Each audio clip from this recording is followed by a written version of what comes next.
2, 1. Ladies and gentlemen, what's good, y'all? You're listening to and watching the We Are Rising podcast, your source for all things about the Rising Fighting Federation and Japanese mixed martial arts. Or if we find something really, really interesting to talk about, we just shoot the shit. I'm Chris Gary, aka the Chillmeister. My partners are Andrew Benjamin and, well, Joseph Matos, aka the JM Factor. You can say the band is back together again. And you can follow us on Twitter, respectively, at ChrisGary92, at ABenja1, at SEA Wrestling, or you can just watch the whole thing. Well, actually, follow us all on Twitter at We Are Rising Pod, WeAreRizinPod, all in one word. You can check out the podcast on YouTube, SoundCloud, Stitcher, Podbean, Apple Podcast, or your favorite podcasting app of choice. Now, before we even go any further and talk about the rest of the Rise 27 card, which is going to take place this time next weekend while everybody is still filling out their brackets or giving half a shit about the Grammys, which are tonight. Betting that money. Betting that money. Yeah, and wasting it. But gotta Andrew, make the big money. Exactly. But Andrew, you, for some odd reason, have something a little bit more interesting to talk about. Care to explain? Oh, yes. Well, the first bit of news we're going to talk about before we go into RIZIN 27 is we're going to talk about, unfortunately, Jake Heun being summoned due to alleged drug trafficking charges in Australia. So it's interesting that Jake Heun hasn't been heard of from since probably mid to late last year. He disappeared off social media, Twitter, Facebook. He still has his Instagram, but I think it was last updated maybe September or October of last year. And we gotta give credit where credit's due. Jack Wannon from KnockdownNews.com broke the news first, and yeah, he's it apparently looks like he was bringing in and dealing in. That's what the Australia court says. He appeared in front of this from the Jack's article, which I recommend everybody go read. Heun, 33, appeared in front of the Magistrates Court of Victoria on Thursday in relation to charges that allege he was trafficking drugs between 2019 and 2020 per court documents that were recently obtained by Knockdown News. He's facing 2 counts of trafficking, a controlled drug, 1 count of importing, attempting to possess, and another count of importing. Actually, and they have list here is that he imported methamphetamine to the country and attempted to possess it in September of 2020. Very, very disappointing news. What do you guys think about this before, I talk about what I think might be what might have caused this to transpire? Joseph. First off, why? No, that's all I really have to say. Why? Like, what, did he owe a cartel or something money? I hope not. Did the Yakuza send somebody knocking on his door? I'm like, what? Like, what? Like, what would this? Like, why do that? Probably because of the fact that his career is on the shit end right now, even though he's on a 3-fight winning streak. Ain't he still getting that RIZIN contract money? I mean, was he still under contract to RIZIN at the time, or no? Oh yeah. But you don't get contract. As a matter of fact, I think, Andrew, you can explain this. It was from the autumn of 2019 to the autumn of 2020 when he was going through this. Yeah, and in the middle of that time, he was going through a 3-fight winning streak. Yeah, and also, these RIZIN fighters aren't getting paid when they're not fighting, so he's obviously getting no money sitting in Australia doing nothing.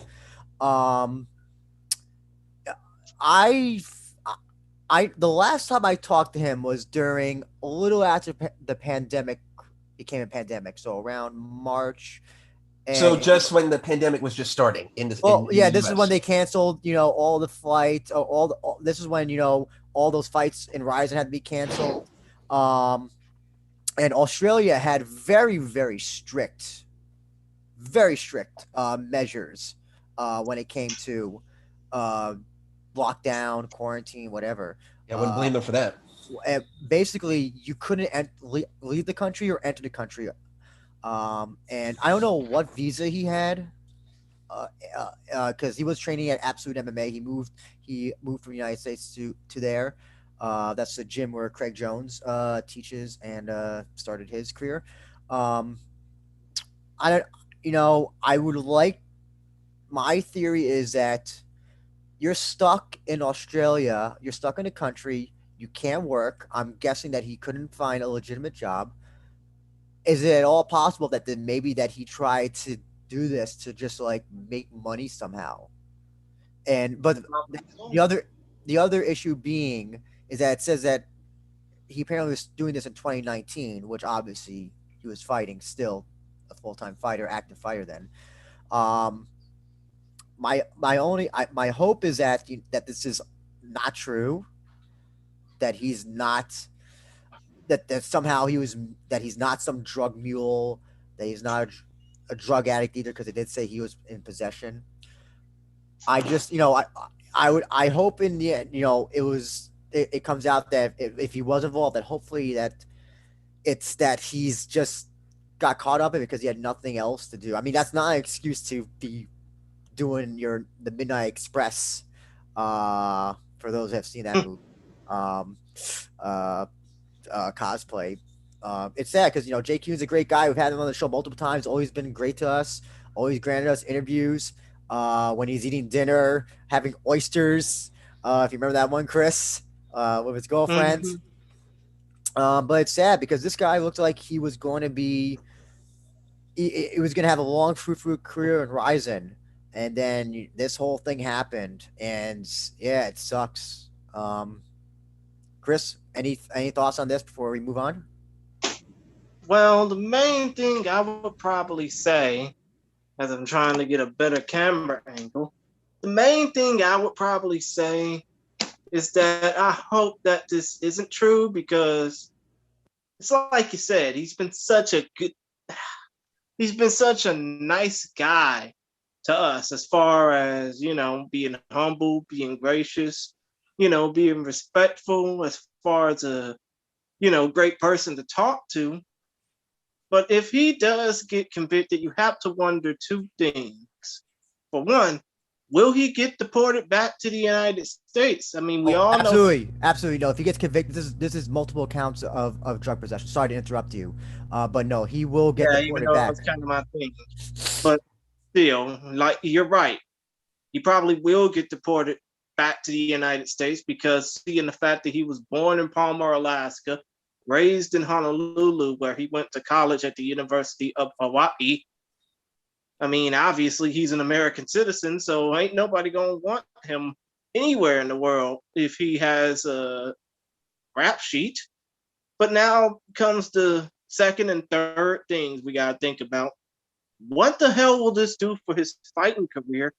And what the hell will this do for us as far as, his interviews? I mean, will we even be keeping them? Answer number 3 is yes. Canceling people is stupid. If you're gonna, you can't listen. You can't change the past. We interviewed him then. I'm not. You can't just delete the past like that. And I enjoyed the interviews. Those interviews are popular. They're fun, entertaining. It's not like. Also, and here's the thing. He not that to discount drug trafficking. That's a minor crime. If he did something worse, then that's maybe a better discussion to have for that. But like, he didn't kill anybody. He didn't molest any children. So this is not something that's. I don't think that's something that's worth canceling him over. If he now being these are international drug charges, in an international country, that could also just affect him traveling. If he gets convicted, I don't know how the Australian court system works at all, but whatever the equivalent of conviction is there, and he gets deported, he won't be able to travel to Australia. He may not be able to travel to Japan anymore because if he has yeah. Oh yeah, Japan has a very, very, very, very, very strict drug laws. He may not be able to travel anywhere. That's the honest. He may be forced to stay in the United States, especially with. Unfortunately, considering the fact that he's from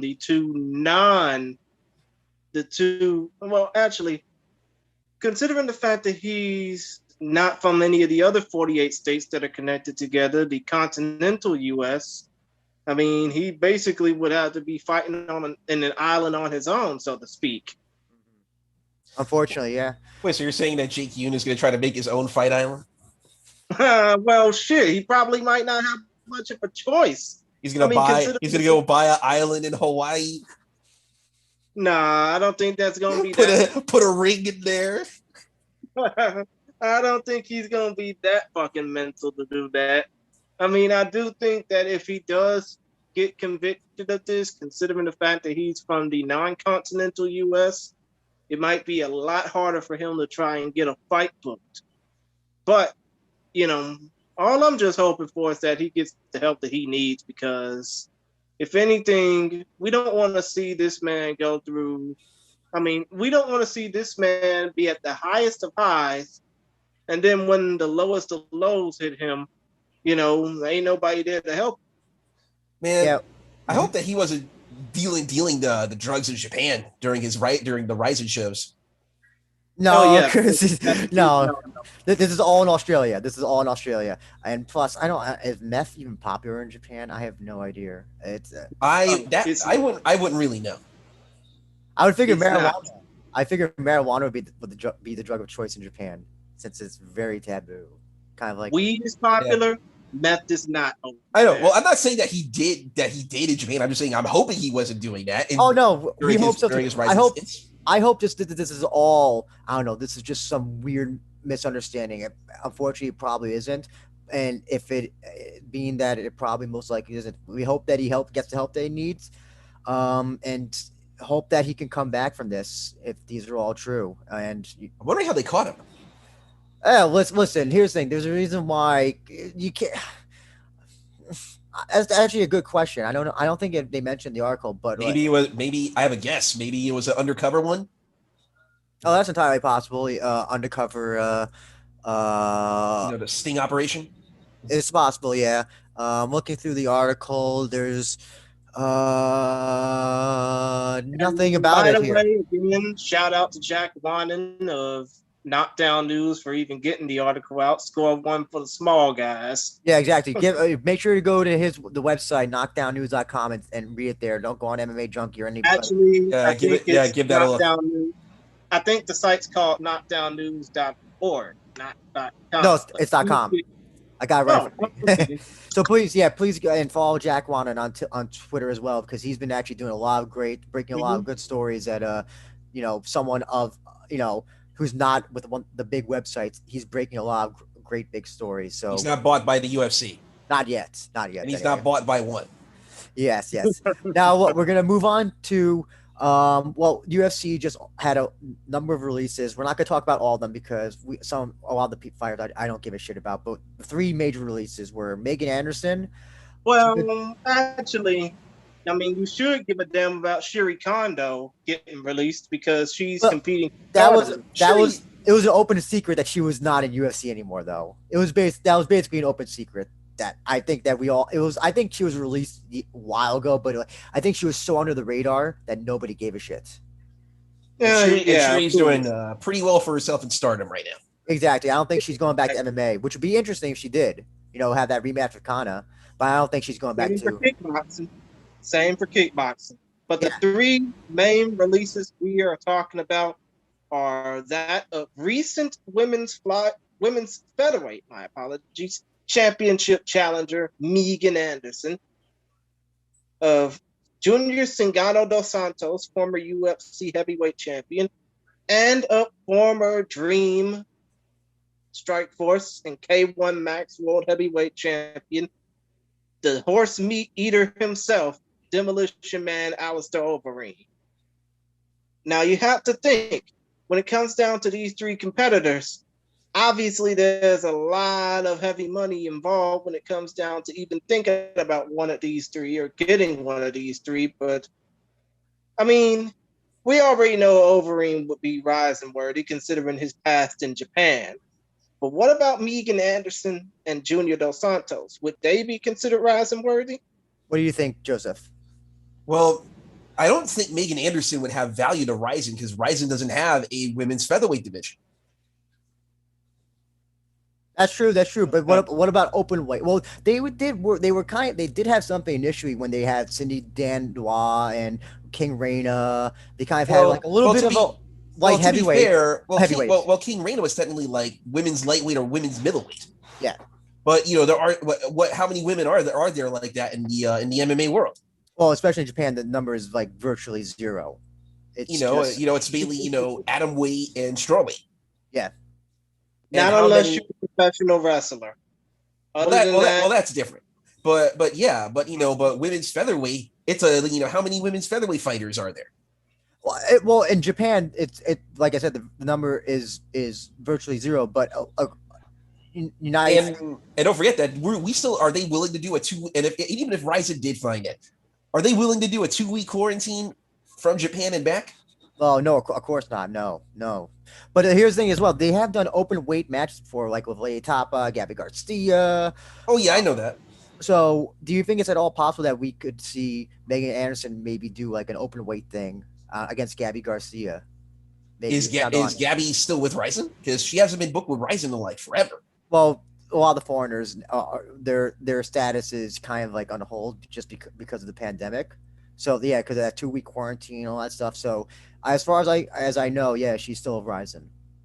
But Megan, I'm not quite sure. I'm actually shocked that the UFC actually released her. Weren't they all hype and trying to build around her or something like that? You gotta understand, but here's the other thing as well. We gotta realize the UFC is that they are cutting a lot of their big paid fighters, in what they're doing is they're hiring all these like Contender Series guys for much smaller amounts of money. So that's why we've seen all these major releases. Yeah, I know. I'm just shocked that they released Megan Anderson after all the trouble they went through of getting her. I know, it's so funny. Yeah, but the thing is, and I hate to interrupt, even though it's kind of my thing, but the thing is, when it comes down to Megan Anderson, is the fact that she fought out her contract. Like, for one, she fought out her contract because there was only like one fight remaining, and that was the Amanda Nunes fight. Second, when you think about the UFC women's featherweight division, as I probably remember well, there's only 4 fucking competitors in there. And one of them just so happens to be the champion.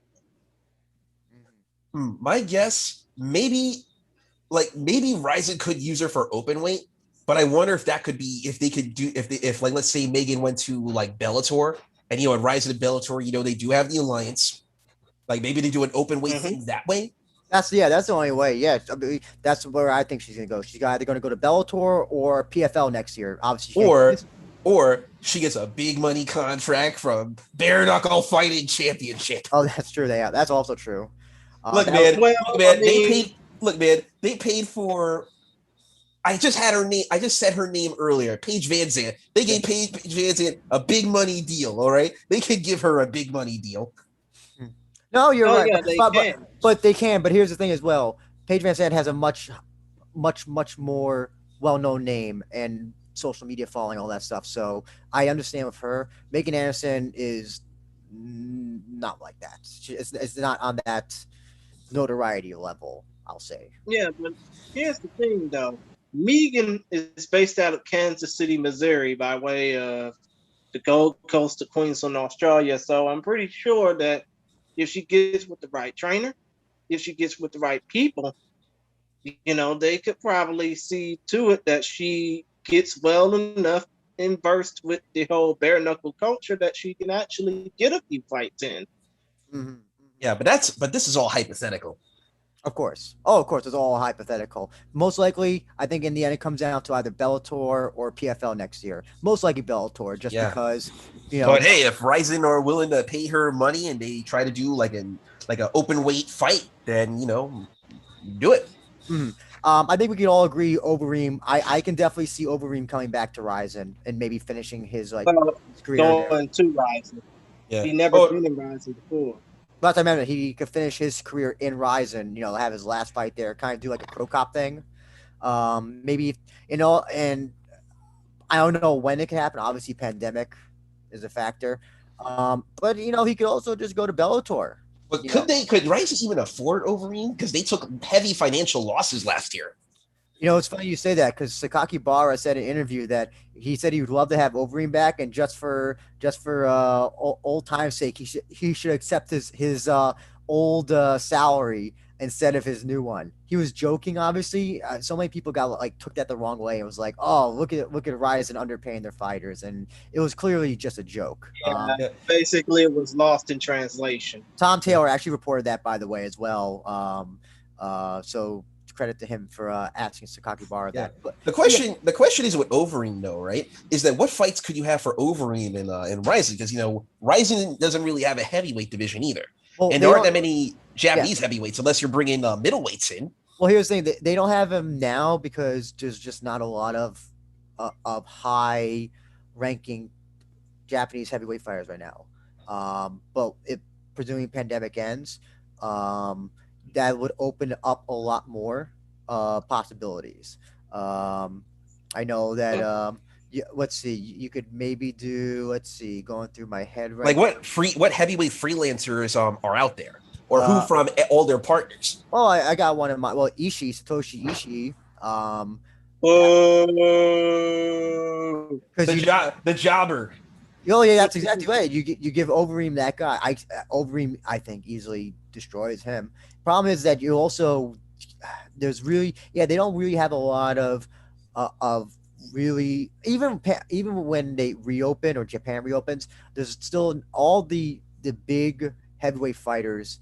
They're kind of in Bellator or in UFC and also one as well. Unless they for them to find heavyweights for Overeem to fight, they would literally have to go through all the independent MMA promotions around the world trying to find heavyweights. Of course, but I mean, I think that's one of those things. If you want to have him, he kind of has to do his one last fight there and then call it a career. Kind of, he made his name in Japan, kind of end his career type thing there. So you kind of give him a little bit of not an easy fight, but a fight that would be compelling and interesting. But wait, I got it. Mm-hmm. We put Overeem and we put him against Bob Sapp. Too easy. The fight that never happened. The K1 fight that never happened. Hey, listen, I would not listen, that would get people talking. And I think we can all say Overeem would probably win that very easily. Also here's the thing as well. So, he would go to Bellator, you could always do the Josh Barnett Overeem fight, which I don't think that ever happened. I don't think it ever happened. That never happened either. I think that would probably be a more interesting fight than Bob Sapp versus Overeem. I know. I just threw Bob Sapp as a random name. I think that's a very interesting. Remember, there's a lot of those fights that just never happened in Japan or Strikeforce when these fighters. What about Jerome LeBanner? Is he still fighting, or is he one? Yes. I don't think. Well, I think he's. That would be a. I don't know if I want to see that. What would have been good, Overeem a few years ago, and if he wasn't UFC, Rocky Martinez. That would have been a great fight, I think. Yeah, that would be a fun action-packed fight. I mean, hell, it probably might happen considering the fact that Martinez is riding a skid, so he probably might get cut from the UFC anytime soon. Yeah, he and Manel Cape. Unfortunately. And one dude, I saw a tweet yesterday. I think it was from Cerebral Vigilante, where he's like, Manel Cape will be back in Rise soon enough. He's predicting it. Yeah. Yes. Well, we're gonna I'm gonna ask before we go on to Rise 27. JDS Junior Dos Santos, is he Ryzen worthy? I'm gonna say no. That's my final answer. What, he sucks that bad? Well, he has had a insane career decline since being main eventing those shows against Cain Velasquez, one of the best heavyweight feuds of all time. All of his losses, I think it's been 4 or 5 losses, all knockouts. He's been knocked out in all of them, and it's like they all have ended the same way, where he turns around and is running away, or no, or is like really like it's clear that his chin is gone. That last fight that he had with Cain, where he just took all those punches from Cain, it was absolutely disgusting. His face was all fucked up after that fight. I don't think he brings anything positive to Ryzen. I could see Bellator hiring him just because Bellator does shit like that. Well, Bellator will take any ex UFC fighter that comes from the ground. Yeah, I'll even say this. I wouldn't be surprised if even like one reached out to him, but I don't think he's Ryzen worthy. What about you, Joseph? Do you think JDS would be Ryzen worthy? From what you're telling me, no. I think his last win also was against Derek Lewis from like 2 or 3 years ago, if I remember correctly. Yeah. If I can make a reference, is he the Glass Joe of MMA now? He might be. Honestly, he might be right now. Unfortunately, remember. I mean, how could you be a Glass Joe when you're a former UFC champion? I'll say this. It kind of reminds me of when Chuck Liddell lost his chin after all those years. It was that's how JDS has been, unfortunately, in the last few years of his career. Christian, before we move on, I want to ask JDS, Ryzen worthy? I mean, I think you already heard me said it. No, I don't think he's Ryzen worthy, but I don't think he's a damn Glass Joe either, because I think that with the fact that he's a former UFC World Heavyweight Champion, he probably might get off better going to that damn one championship, or possibly going to Bellator. But then again, Bellator is probably going to be known as the land of the UFC misfits anyway. So I also think that brings up a great point.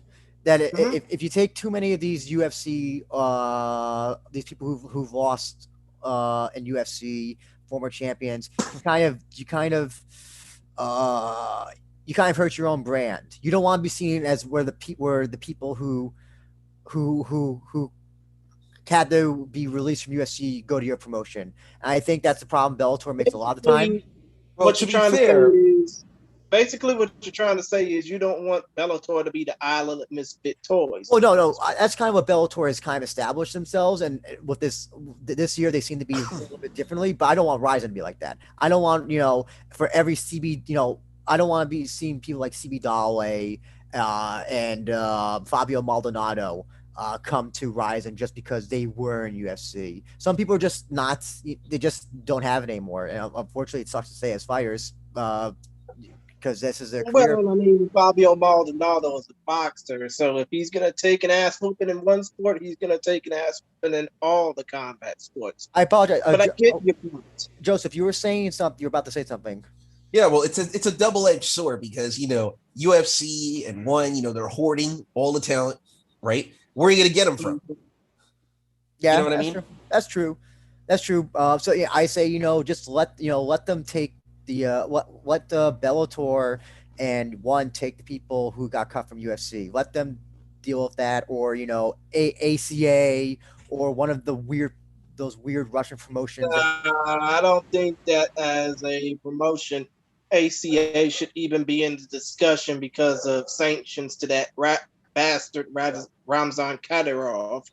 Well, yeah, but that's an entirely different story. But the real story we gotta talk about, gentlemen of the panel, RIZIN 27. Oh yeah. And that event is coming up as of this recording in exactly 6 days' time. Saturday, March 20th in the Central, Mountain, and Pacific time zones. Sunday, March 21st in the Eastern and Atlantic time zones. Live on pay-per-view on Live Now Global, or RIZIN Live if you happen to live in Japan. from the Nippon Gaeshi Hall in Nagoya, Aichi, Japan. There will be 14 bouts in total, 10 MMA bouts, 4 kickboxing bouts. And lo and behold, we got the fight card right here. Now, do you want to talk about the first MMA fight out the gates, or do you want to talk about the 3 kickboxing bouts after it? We'll talk about. We're going to talk about the first 3 kickboxing matches, just because I think we won't have a lot to say on them, and we can kind of just breeze right through them. No disrespect to the kickboxing fights. Oh no, not at all. Because we love watching them. I think we should also mention that that this will it'll be on live now. We don't know about English commentary. Well, I'll assume there'll be English commentary. We just don't know. Here's the thing, Andrew. I do know that it's going to be on Live Now Global, live-now.com, by the way. But still, I don't know if they are going to have Frank Trigg and Joe Ferraro on commentary. I mean, I assume they will have English commentary, but as for, confirmation on Ferraro and Trigg, it's a wait to see. It's basically a wait and see. My theory behind why they're not announcing is that they're waiting for Trigg's new microphone to come in from Amazon. Oh wow! So. Either that or Joe Ferraro will have a new commentary buddy to talk to. Listen, if Trigg is going to use the same setup he had last time, I say Ferraro should just go at it alone. You know what? What would happen? Would you be? Let's just say if they didn't have English commentary, would you guys be okay if they just had no commentary? Yes, I wouldn't mind it. I mean, isn't Moro Nolo free now? Mm-hmm. Well, partially free. I mean, he's not with the. He's not with. Is he still with the Fed? No, he's not with WWE he's anymore. Not with the WWE anymore, but he does have deals with Showtime. Obviously, with now Bellator and boxing being under the same umbrella. He's got a deal with Triller, I think, and he's got nothing free for professional wrestling. So, by all means, I just hope his anxiety doesn't catch up to him. Well, he doesn't have anybody bossing him around, so I think he'll be okay. Right. He doesn't have somebody screaming in his ear, damn it, pal. But yeah, we don't know who it is. I presume it'll be Ferraro and Trigg. I don't know why they're taking this long to announce it. I just find that maybe contract, agreements, or I don't know. It just seems weird. Why can't you just announce this is? It just seems very weird to have such a weird. Why it takes so long to just is it maybe they really are waiting for him to get a microphone? Maybe that's entirely possible. No. What if they did this? What if they were you want us to commentate? It costs extra. Or you know what? If they wanted to avoid all this bullshit, just hire Stuart Fulton and Mark Pickering, who are right there in Japan, who are doing basically all commentary for basically every major for Noah, for Pancras, for Rise, for Quintet. Just hire them. They're in Japan. They'll just take a train down to Nagoya and be right there. I just don't understand why they just don't hire those two. That's the simplest method rather than doing all this. That's assuming if there's no show that would conflict with that. I don't think there is. No, I don't believe there is anything that would conflict with that. Well, maybe I don't know. There can't be a Noah show that day. No, I don't. I can't believe that. No, I don't think there's anything going on. No. You know what? I have to agree with you because from the little bit of commentary I've seen from them, Stuart Fulton, my apologies, and Mark Pickering, the guys from the UK, respectively from England and Wales, they don't get enough credit for what they do for us MMA combat sports weeaboos. I'm reading the chat now. We got Code Mayday who's talking back and forth with us. What he says, what about Dan Hardy, who was just released as well from the UFC? What would happen if it was Joe Ferraro and Dan Hardy? Would you guys be okay with that? You know what? I can see that.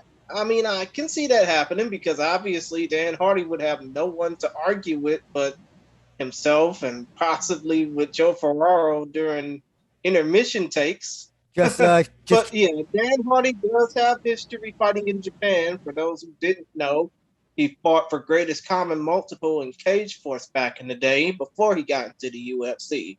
So that would work. I can see that happening. But make sure he stays away from the women because he's had there's no women near him. Shit. Exactly. But let's talk about this show that will be live from Nippon Gaishi Hall in Nagoya, Aichi, Japan. We're gonna talk about the first 3 kickboxing matches, and we're gonna start with I'll read the 3 of them, and we'll go through the 3 of them. Ryoto Naito versus Hiroki, Riki Sakurai versus Riko Yoshida, Sayuto Sato versus Masayoshi Kunimoto. There's another kickboxing match after this, but there's a lot more to talk about with that one with Taiga, obviously. So we're gonna start with Ryoto Naito and Hiroki. Either of you know anything about these two? Because if you don't, I'll just read my notes. I am not familiar with these. First of all, I can read off of what's provided on Tapology. Which will be nothing, Christian, because it is a very actually, there's barely anything about them other than, height, weight, where they're built from. So I'm going to just say this. Ryota Naito, 5'6", 121 pounds, 26 years of age, representing striking Jim Aries and fighting out of Toyokawa, Toyokawa, Aichi, Japan. So he's a home prefecture kid. Yes. His opponent, Hiroki Kinjo, Kinjo, 5'6", 125 pounds, representing YZD Minami Hori Gym, fighting out of Naha, Okinawa, Japan. And that's all I got. Okay, notes? So we're gonna breeze through these right now. No more of the particulars, but Naito 16-10, no finishes in his pro kickboxing career. As well, he is a shoot boxer, and Hiroki is 7-7. Also want to mention Naito is the former deep kick 55 kilogram champion. So Hiroki 7-7 has some finishes on his record. Hiroki is extremely good at gauging distance, and Naito has an outstanding sense of stability and hits from all angles. This will come down to either, I think, if Naito, the longer it goes, the more it favors Naito. But I definitely see that Hiroki can finish Naito more easily than Naito can finish Hiroki. And also, not to mention, Naito is the hometown hero in this fight. He is the babyface, local babyface, coming in to defeat the Okinawan villain. So, Joseph, you have any thoughts on this kickboxing match? I'm gonna be going with who is it that had who could punch from all angles? Naito. Yeah, I might go with Naito with this one, just for the fact that he can punch from all angles. Maybe he could keep him back with zoning. I thought you were gonna say because he shares the same last name as Tetsuya Naito. No. No, I just like the fact he can punch from all angles. That would be good for spacing and keeping distance. Chris, how about you?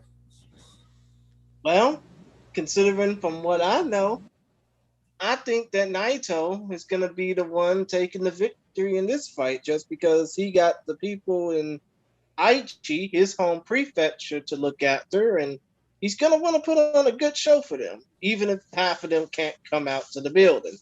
I think it sucks, though, that he has no finishes in his 16-win career. He actually has also another win in shoot boxing as well, but obviously it's a kickboxing match, so no choking will be allowed or elbows. It's disturbing, though, that you kind of have a guy with no finishes taking on a guy who's 7-7, so very close to that under 500. But I'm going to go. What you're basically going to be saying is, if it's not a 3-round war, it's going to be a snooze fest. It potentially could be. That's the worry. Well, let's not forget that you can win a fight by more than just knocking the guy out. Yes, that's true. But I think that Naito is going to I think he's going to draw out this fight. And he's going to get a 17-10 record and continue adding to his no finishing record. Maybe that could be his thing. Ryota, no finishes, Naito, maybe down the line. Would it be so funny if they put him against Tenshin?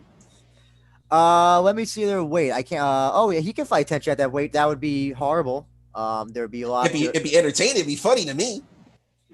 Not entertaining for Naito. Really would be. It'd be terrible. It'd be such a mismatch that mismatch. It would almost be criminal. Next fight is Riki Sakurai taking on Riku Yoshida. So Yoshida, he's an MMA fighter, 1-0 in deep.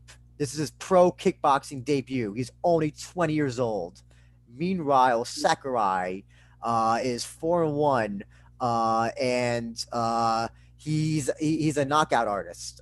He has a kill or be killed style in the ring. Many tattoos on his bodies. Throughout his body, and also Yoshida has a karate background as well. So we got a pro kickboxer taking on a guy who's making his pro kickboxing debut, who only has one win in MMA, and it was a decision win. That being Yoshida. Joseph, what do you think about this? Is this going to be? Is gonna be a burial, man? I feel so bad that this may have been a case of where they couldn't find some fighters, so they're just like, hey, we gotta get an MMA fighter. We gotta get a Yamato Fujita, or just somebody who's normally an MMA fighter to take this kickboxing. Hey man, if you're willing to do it, do it. Chris. So what you're saying is this fight's thrown together, right? I feel like pro MMA fighters are going to kickboxing really don't fare well that often. It's always an interesting experience, though. It is interesting, yes. Chris, what do you think about this fight? Well, first of all, let me just go ahead and give a little bit of a brief particular, since you already jotted down the brackets. Riki Sakurai represents Team Comrade and is fighting out of Inazawa, Aichi, Japan. And Riku Yoshida, the one-fight MMA veteran making his kickboxing debut. He stands 5'7", weighs in at 141 pounds. He will be fighting out of the Splash Gym, Okazaki, Aichi, Japan. So yeah, I stand corrected. This is a thrown-together fight between two guys from the same prefecture who just want to beat the holy high hell out of each other. But I think that Yoshida, I think that he probably might lose this fight. I think, yeah. Sorry, go ahead, Christian. Sorry about that. I mean, it's only fair because the dude only had one mixed martial arts bout, and I think that MMA is probably his specialty. And it's probably going to be his specialty going forward. So, I mean, yeah. I don't want to say this is going to be another snooze fest. I just don't think that Yoshida has it in the cards to win this fight. I don't think it'll be a snooze fest. I think Yoshida is going to be knocked out by Sakurai pretty quickly. I believe. Like I'm predicting Sakurai, but it wouldn't put it past me if Yoshida would get a lucky punch. Because that random one punch knockout or kick could happen at any time. I would agree with that, but the problem is that he's only had one professional fight in MMA. I don't know. But you never know. Oh yeah, you never know, but the cards are stacked, and so it's if his one win was a knockout, I can maybe think that he has a chance. I don't think so. We have seen what happens when MMA fighters go into kickboxing. We've seen it in RIZIN. Hey, Horiguchi did a kickboxing fight and he did pretty well. Yeah, he lost, but he's the only successful guy. He's at a different level than Yoshida, I'm assuming. I don't think that Yoshida is the MMA fighter that Horiguchi is. I'm not saying that, but at least decently. Yeah.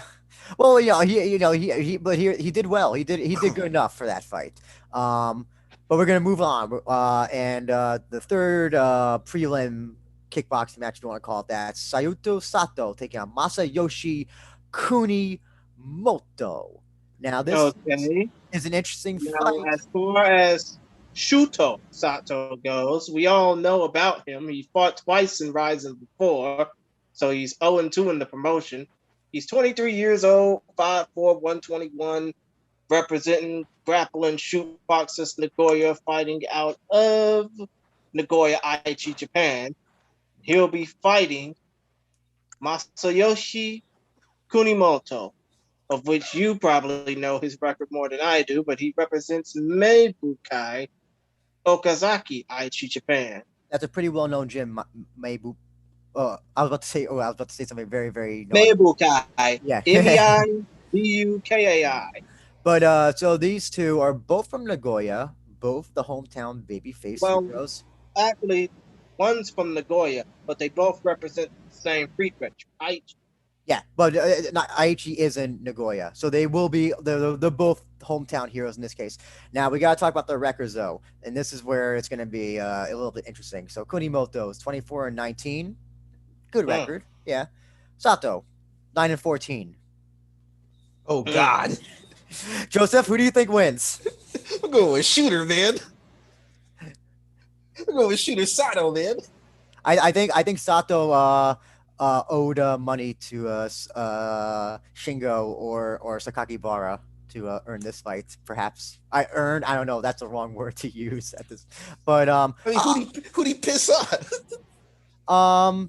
I'll say this though. In his last Rizin fight against Jin Madokoro, he did look okay. He looked okay in it. He does have strong kicks also. I think he would definitely be the better kicker in this fight. Yeah, I think that much is true from the last show that he was on that I saw.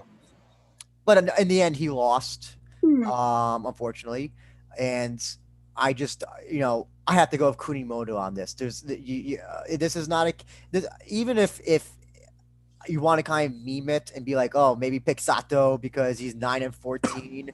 I can't see it going that way at all for Sato. So Joseph, sorry, after you, what do you think? Sayuto Sato become 10-14 or 9-15?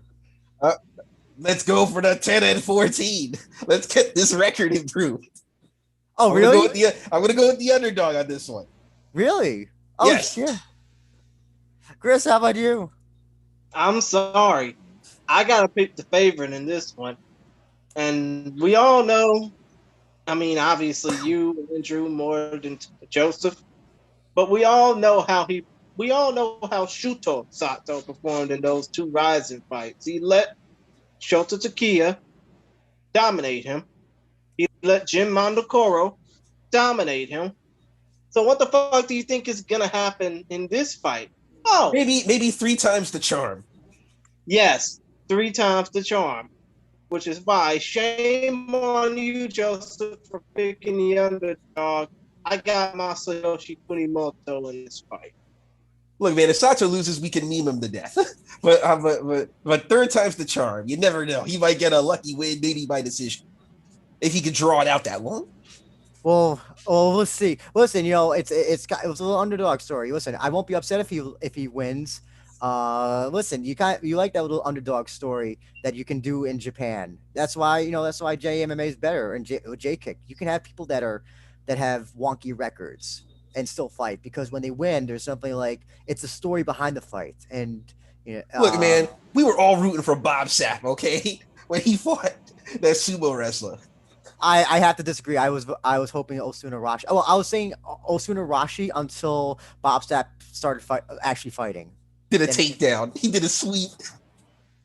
But listen, enough about the memes. We're gonna get into the meat of this show. We're gonna talk about the first fight, which will be an MMA fight between two young tattooed gentlemen. Oh yes, of course. And let me go ahead and get yeah. Oh God, shut up, Joseph. I mean, for once in your life, just shut up and listen. Anyways, we got the first MMA fight on this card. It's Kohei Sugiyama versus Yuki Ito. First of all, the particulars for Kohei Sugiyama, who will be making his Rizin debut. He is a longtime veteran of pancrase. He's 5 feet 5 inches tall, weighs in at 125 pounds. He's 25 years old. Born November the 21st, 1995. representing Splash Gym, fighting out of Okazaki, Aichi, Japan. His professional MMA record, 10 wins, 5 losses. His opponent, Yuki Ito, who represents Next Ichi Mui, Nexichimuy, or Mamuay. Damn it. I'm sorry, I'm not really all that good at remembering names. But still, point of the matter is, Yuki Ito is his opponent. He has a 6-1 professional MMA record with a nice looking tribal tattoo. He is 23 years old, born April the 19th, 1997, 5'7", 126.1 pounds. He is a longtime veteran of Rings the Outsider, as well as a one-fight veteran of Road FC and a veteran of Deep Fighting Championships. He represents Next Ichimoi in Ichinomiya, Aichi, Japan. So now that we got all that shit taken care of, you got a man who's 6-1 versus a man who's 10-5, both of which come from the Aichi Prefecture. Who do you think is going to win this particular fight? But first off, Andrew, I think you got some notes. Oh no, you basically kind of gave them out. But basically, what these two are two future flyweight prospects. They're getting the big time. This is their first big time show opportunity to fight, and they both are great at what they do. I've watched their fights, and they both have great striking. I would almost say they're virtually identical. But with that being said, Joseph, based on what Christian and I said, what do you think about this fight? And do you have a winner in this? I'm thinking it could be a draw. Because if they're good at striking and this fight's going to stay probably all stand-up, they might end up in a deadlock. Unless if they take them down to the ground. I would say Sugiyama definitely has the advantage on the ground if it comes down to that. Yeah, but if it doesn't go to the ground and it's all stand-up, I'm predicting draw because stand-up's going to be deadlock. That's interesting. I don't think we have ever had somebody predict a draw before, but that's interesting. How do you think? Do you think it'll be will it be a draw, a split decision draw, majority draw? I think it might be. I think it might be either split or majority. But the one thing that I could be wrong, the one turning point is who's going to take who to the ground if that deadlock lasts too long. Well, that's the thing. I think Sugiyama. That's what Sugiyama is going to probably plan to do with this fight. And he's going to try to. That's where he's going to have the major advantage is on the ground if he can get Ito to the ground. Mind you, also Ito's only lost once, and he claims that he learned more from that one loss than anything. I don't know how much stock that has, but Sugiyama has been on a win streak, and I think he's the more impressive fighter between the two from what I've watched of him. Chris, what do you think? Oh, well, obviously this fight's going to be at a catch weight of 120. Well, not catch weight. It's super flyweight in this case, 126 pounds. And unlike the three kickboxing bouts that come after it, I think this is going to probably be a nice little scrap between two guys that just want to bring the house down early on, jerk back the curtain a bit. But I do think that Ito's probably going to get the win. Mm-hmm. Actually, I just want to correct myself. It was that he was on a win streak, Sugiyama. He was on a 3-fight win streak. Then he lost to Masatatsu Ueda at Pancras just last year. And actually, here's the interesting thing as well. I don't know if this will change either of your predictions. I actually have it at the bottom here of my notes is that Yuki Ito also, even though lost his last match as well. So they are both coming off decision losses. So my prediction is probably going to be split. It's going to be like if it's all stand up and it's a deadlock, I'm predicting draw. Mm-hmm. If it goes to the ground, then Sugiyama's probably win. Also, Sugiyama, this is also his hometown, Aichi. I always tend to veer towards the person whose hometown it is, just because it always seems to work out that way a lot of the time. But I have to go with Sugiyama. I think Sugiyama's going to get a knockout win in this case over Ito. It's a very even fight, though. It really is a very even fight, and it could really this is a 50-50. This is a 50-50 fight that can go really either way. But hopefully this is also Ryzen, trying to beef up their 125 division. So hopefully it's the start of something that they're going to be focusing on in the future. Let me just write down those predictions because I still can't believe Joseph. If this goes to a draw, I'm gonna go to you for lotteries numbers. Okay, look, man, I'm not good at gambling. All right, I'm holding you to that. Neither one of y'all are good at gambling. No, but if Joseph predicts listen, nobody ever predicts a draw in these things, in any promotion. So if this goes a draw, I'm gonna be going to Joseph for bets. Anytime I want to win $1,000 because clearly he's got some like 6 cents or something. My god! But draws are very rare in RIZIN. Like we don't see them happen that often. They're rare in RIZIN, but they're not rare in Japanese MMA or kickboxing. Actually, probably less rare in kickboxing than in MMA, but they happen.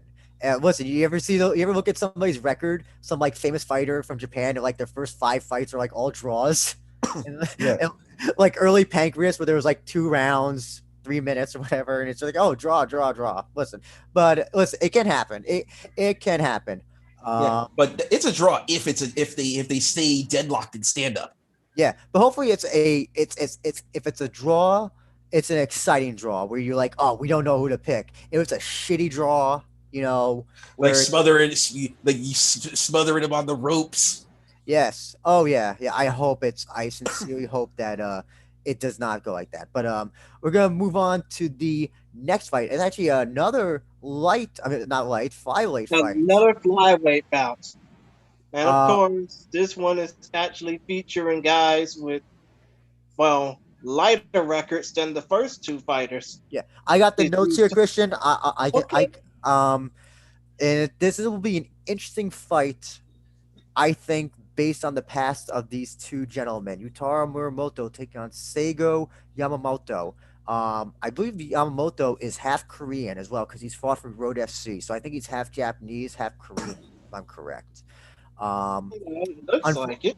Unfortunately, Muramoto, if you remember, his first fight in RIZIN was against Takagi Soya, and he got basically sent to the Neverrealm in his first fight. Your soul is mine. But he did rebound a win in Deep. But Yamamoto, so he's an interesting fighter and it has an interesting career. He's on a 2-fight win streak. He currently had a 5-fight losing streak. Is now 4-5, 4-5-1 to be exact. And he's also a bantamweight fighter as well, so he's going down in weight. So I don't know. Hopefully the weight cut is not that egregious for him. He is a tall guy. I'll get his exact height up. I wrote it down. 5'8". That is relatively tallish for a bantamweight. They both are. I would say Yamamoto is definitely more of the finisher. But when it comes to grappling, Muramoto, I think, definitely has the advantage in that. And I think the longer it goes, that favors Muramoto than Yamamoto. So with that being said, also Muramoto has the coolest, one of the coolest MMA nicknames, Ban! Exclamation points. Yeah, the name's Muramoto. Muramoto, yes, Ban Muramoto, and Yamamoto. His is Speeder because he is very fast. He's got. Man, if he doesn't have an entrance with the Ban shooting the eye thing, I'll be disappointed. Oh yeah, so Joseph, I'll defer to you. Do you have a favorite in this fight? Maybe a draw. Who knows? Okay, well, I'm not going to throw a draw on everything. Not every fight here is going to end in a draw, brother. I'm thinking maybe Muramoto might take it.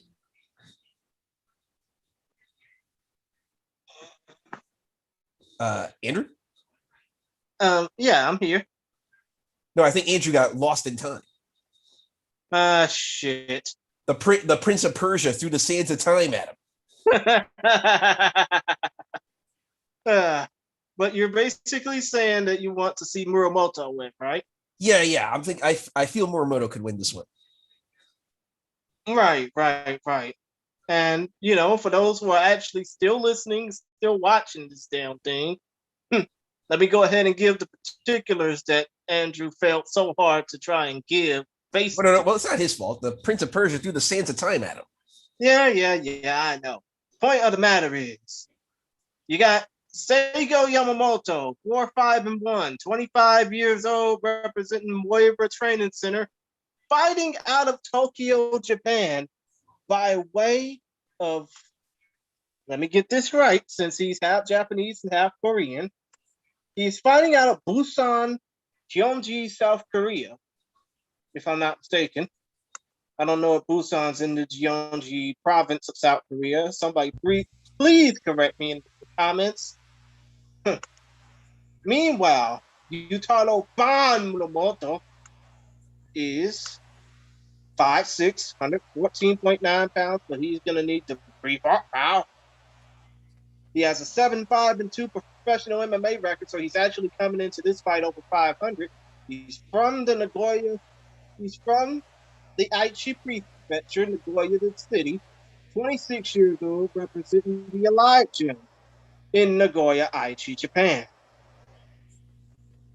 Now, if you think about this fight, I think Muramoto is looking to he's looking to try and bounce completely back off of that setback that he had at RIZIN 18 against Takaki Soya, which he lost in the second round via knockout after he just got simply drugged.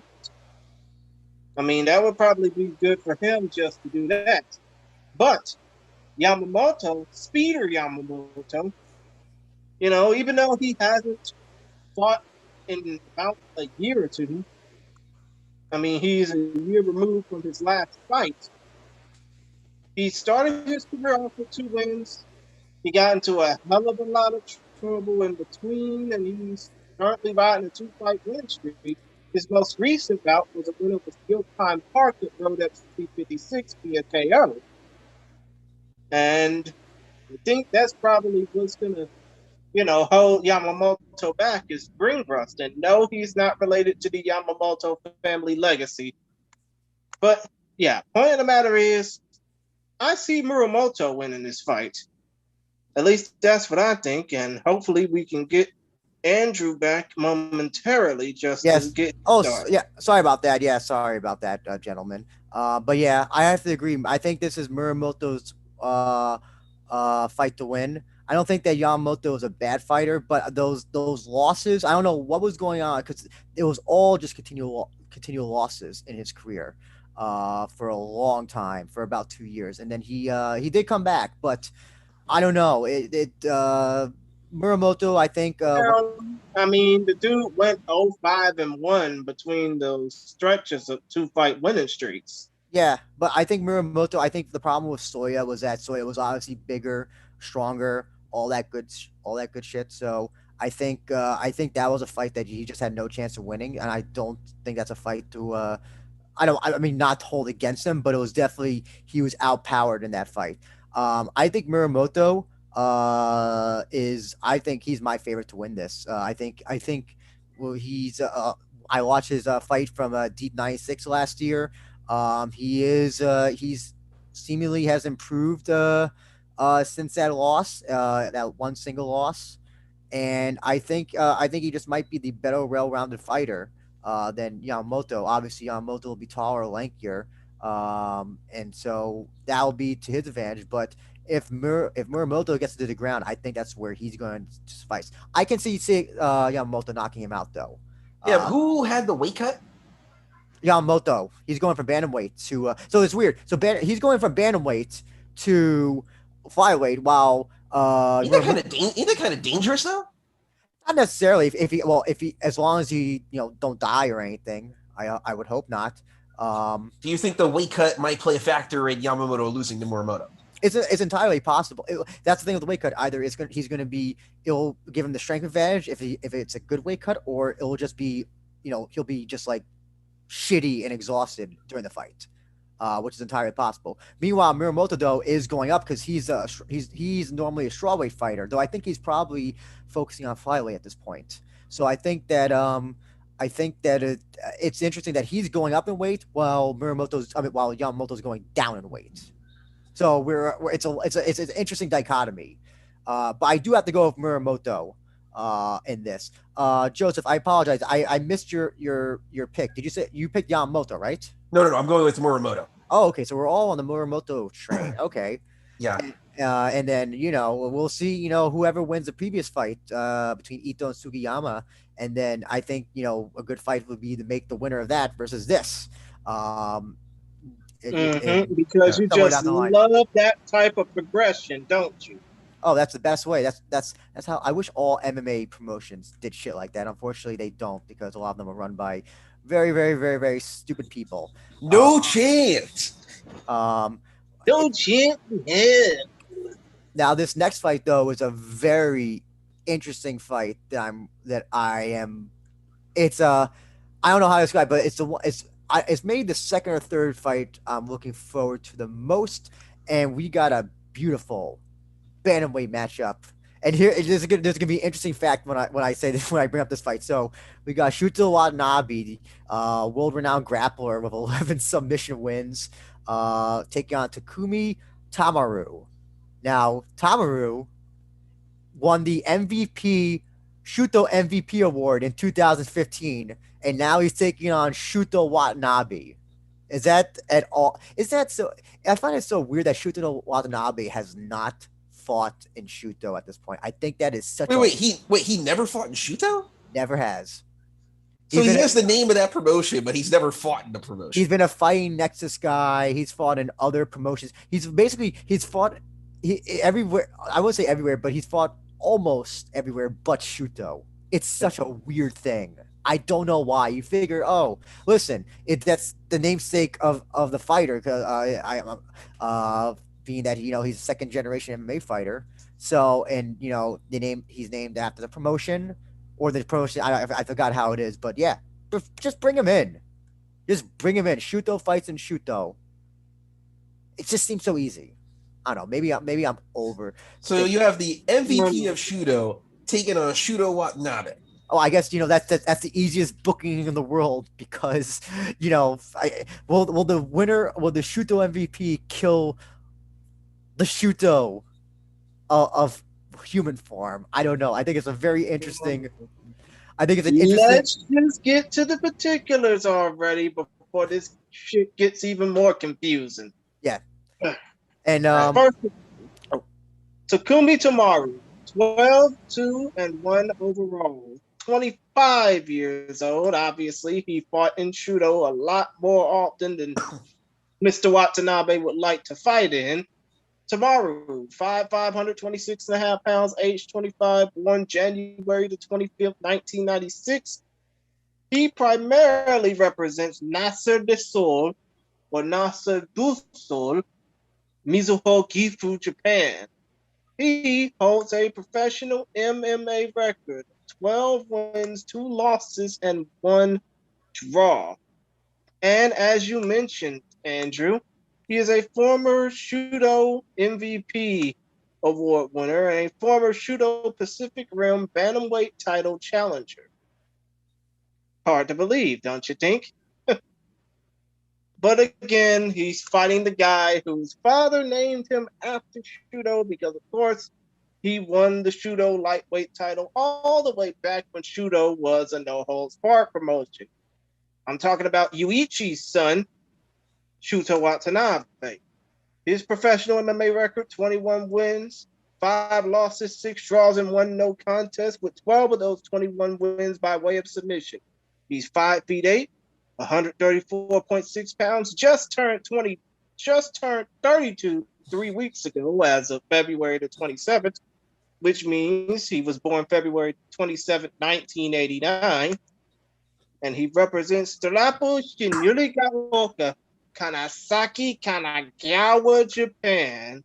This will be Watanabe's second Rising Fighting Federation appearance. As we all know, he got choked out by Naoki Inoue at Rising 22.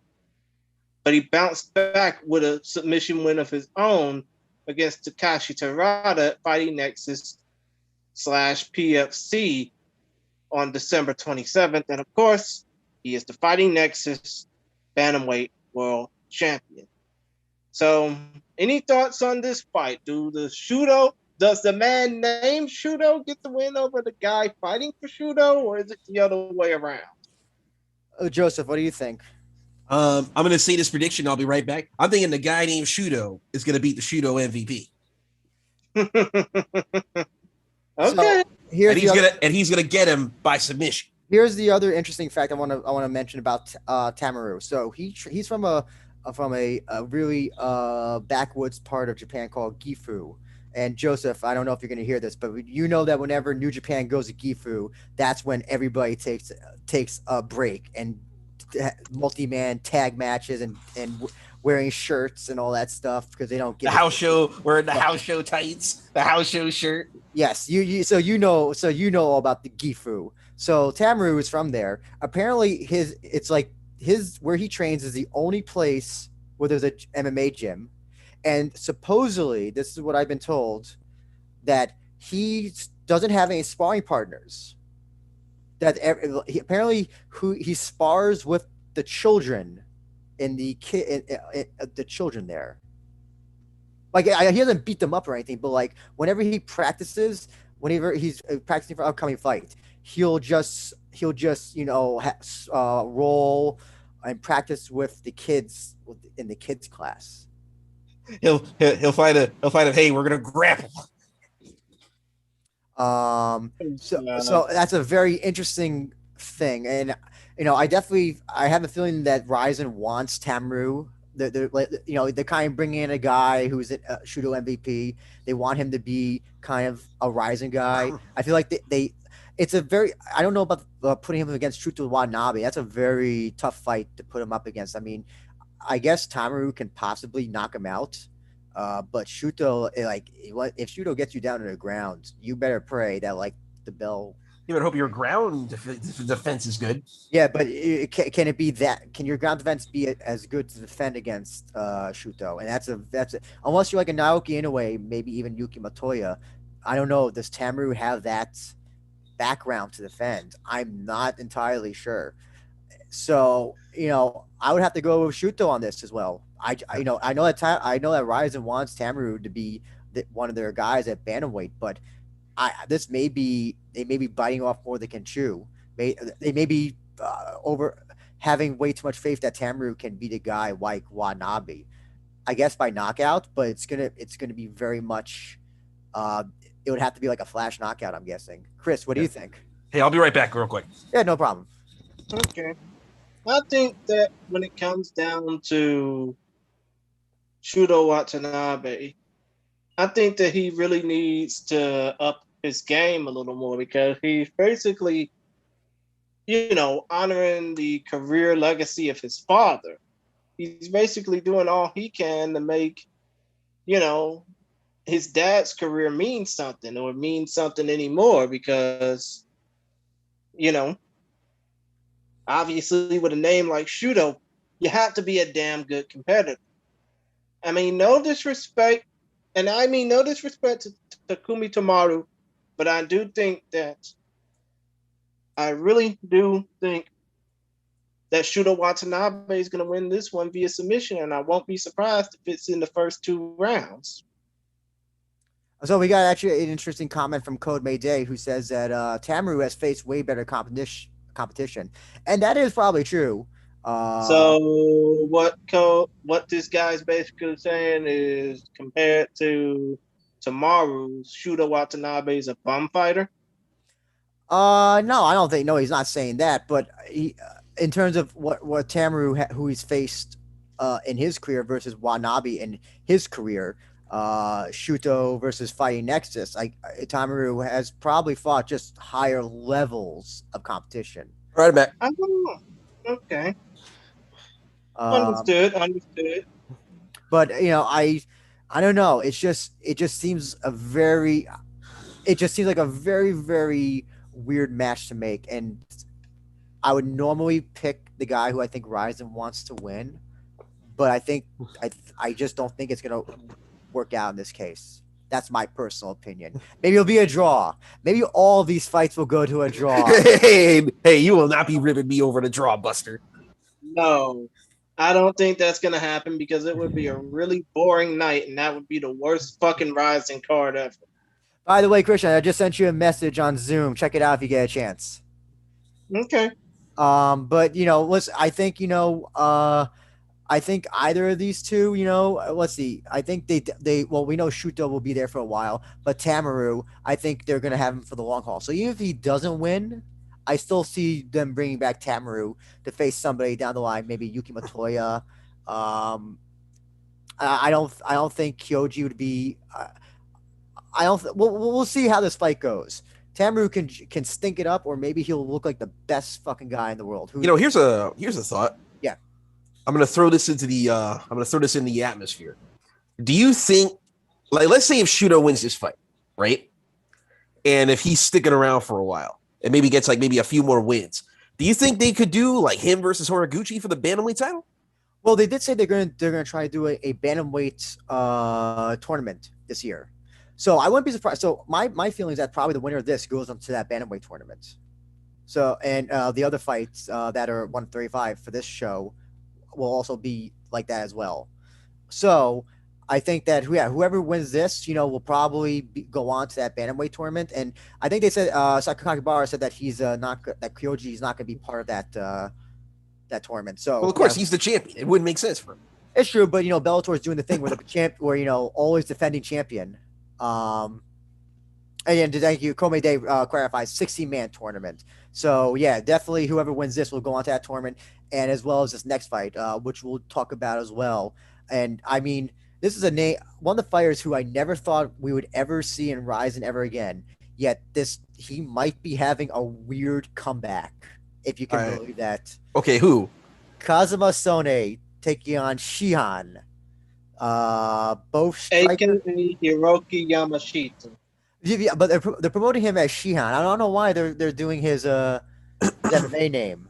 I'm surprised that they're doing it that way. But maybe he's trying to do a rebranding. Maybe it's entirely possible. But the thing with Sone, do you know who he just beat recently? Who did he beat? Chris, do you know who he beat in his most recent fight? Who the hell did he beat? Teruto Ishihara. Oh, as in Mr. I love you, my bitches. That guy? Yes. And he was able to snap his long ass losing streak. Remember, he lost a number of fights, not only in Rizin, but in other promotions. In Shudo as well, and for that damn one championship. So he was a jobber. So he was a job guy, and then he won a fight, and now he's getting this career resurgence. It's entirely possible, but listen, that was a 5-fight losing streak. So he came from jobber to journeyman. You can say that. And remember his last Rizin fight, he lost to Scoggins, and he lost to Yuki Matoya a number of years ago. But yeah, he somehow beat Ishihara by decision in Shuto's. I think this was their first show that they had this year. Was it a dominant decision win, or was it like scraping from the skin of his teeth? I'm not entirely sure, but it was unanimous. So take that for what it is. Ishihara did not do well near the end of his UFC run, by the way. So it could have been more Sony not winning, but maybe Ishihara just being down out in his career potentially. Unfortunately, but let's go ahead and fast track through the particulars real quick. First of all, Hiroki Shihan Yamashita, 7-8 overall, 5'7", 125.3 pounds, fighting out of Osaka, representing Foresta Osaka. He's 33 years old, born January 6th of 1988, originally from Tokushima, Japan. he was on an even more ridiculous losing streak than Sone was, basically losing 4 of his last 5. And obviously not really fighting anybody of notice up until going to Hex Fighting Series and losing to former Ultimate Fighter alum Charlie El Guerrero Alanis. Obviously, his opponent, we all know, Kazuma Sone. He's returning to the RIZIN ring for the first time since losing to Justin Scoggins back on August 18, 2019. He's currently 0-2 in the RIZIN Fighting Federation if you count his loss to Yuki Motoya. 24-20-1 overall. He is 5'6", 134.9 pounds, 33 years old, born February the 11th, 1988. A hometown boy, fighting out of Nagoya, Aichi by way of Okinawa, Japan. And of course, as y'all mentioned, he defeated Teruto Yashabo Ishihara. So yeah, so we got Shihan 7-8 under 500, losing streak versus Sone. Losing streak snapped. Now is on a 1-fight winning streak. It's the battle of the. I know this is gonna sound really fucking horrible, but this is really like the battle of like the bantamweight losers. Battle of the journeymen. Yeah. Oh, actually, we'll say that battle of the journeymen, the gatekeepers. So yeah, Joseph, what do you think about this? I'm gonna go with the guy with the 1-fight win streak. And by the way, also as well, the winner of this will definitely be in the bantamweight tournament, because every tournament needs gatekeepers.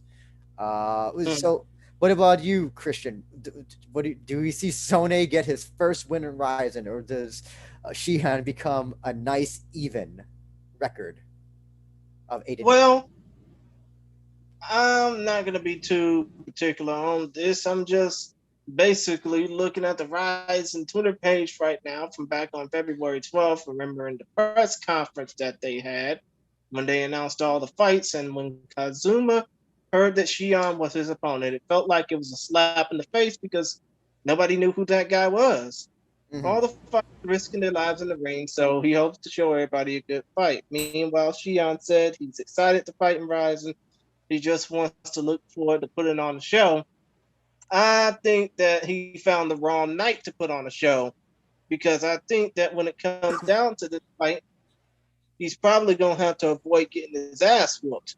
So I got Sone finally getting his first RIZIN win. Oh, same here. I don't think it'll be a finished win, unfortunately. I think this is going to go all 3 rounds. It'll be a decision special for this fight. And then you think it will be unanimous, or you think it will be a split? Oh yeah, I think it'll be unanimous. And I think Sone will move on, and then whoever they pair him up against, he'll lose. By the way, finally got these graphics to work. It wasn't working before. Now I got the green screen graphics working finally. So this will be a lot easier for viewers and listeners to know who the fuck we're talking about if they're just tuning in.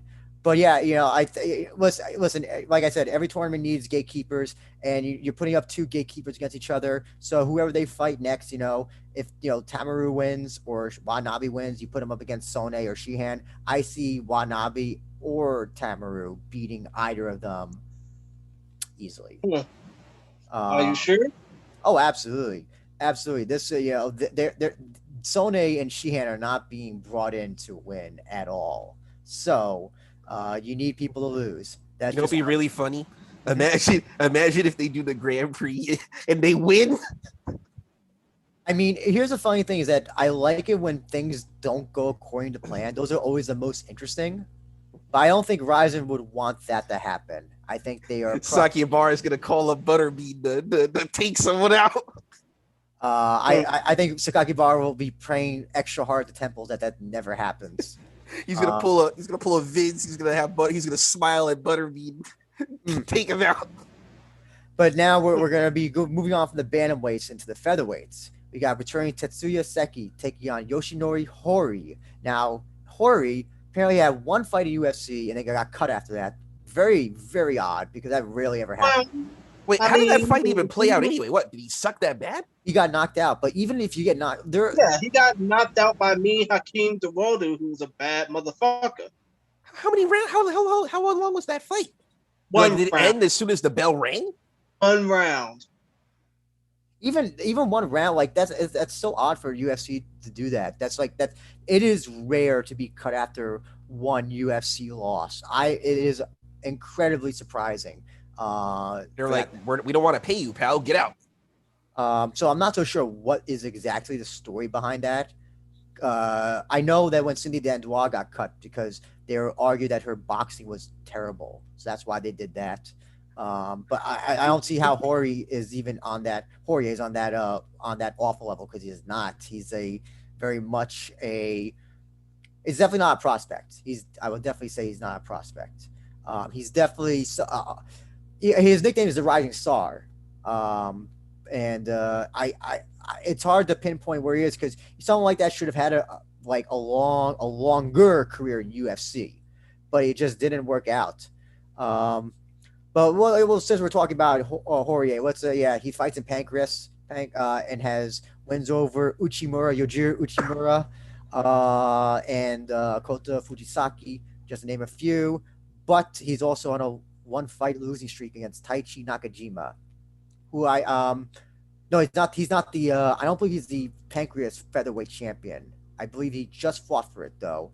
And oh wait, no. I think you mean featherweight king of Pancrase champion. Oh, yes. Yeah. So yeah, he has that 1-fight losing streak coming into this fight.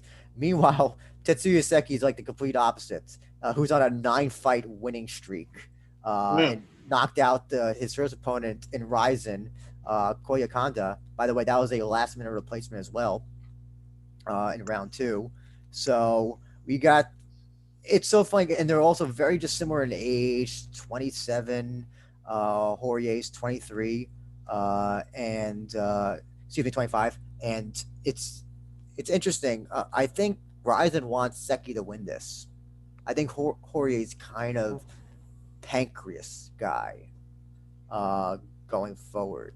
What do you think, Joseph, about these two? Who do you think takes the win in this? This is an interesting fight from a stylistic perspective.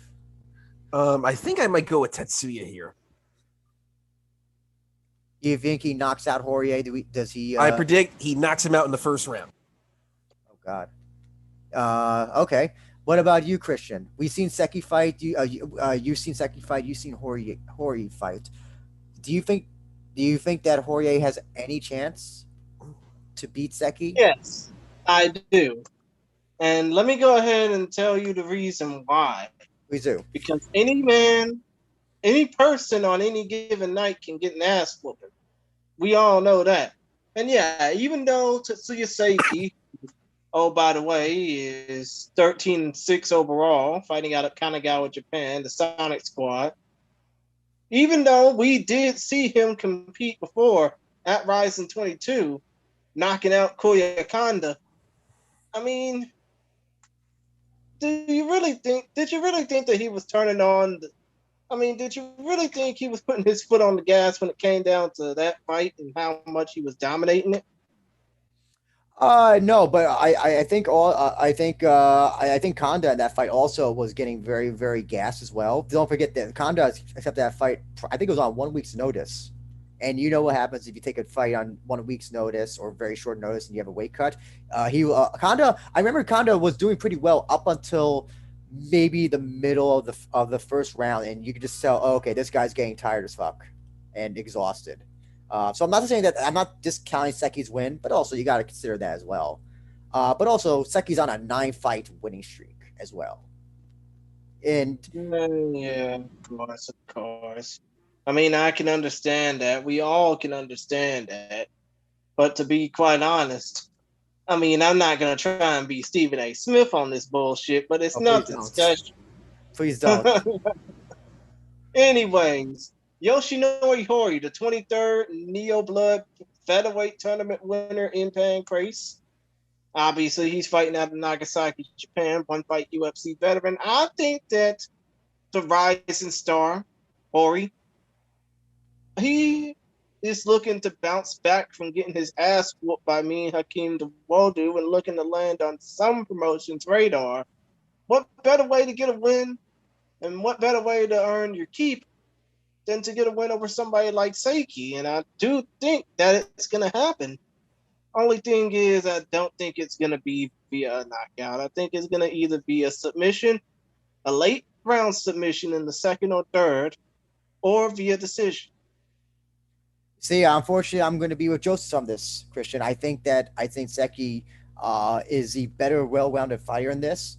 I don't see this fight going to the ground really at all. I think it'll probably be a stand-up, probably for most of it. And I do see Seki knocking him out. I don't think the first round. I think that Poirier does have strength and tenacity, but Seki's striking, precision striking, and just also very heavy hands are going to take a toll on Poirier, and he will get knocked out by the second round. Sucks. It's definitely calling him Poirier. It's Poirier. Poirier. No, it's Poirier. Oh. Anyway, because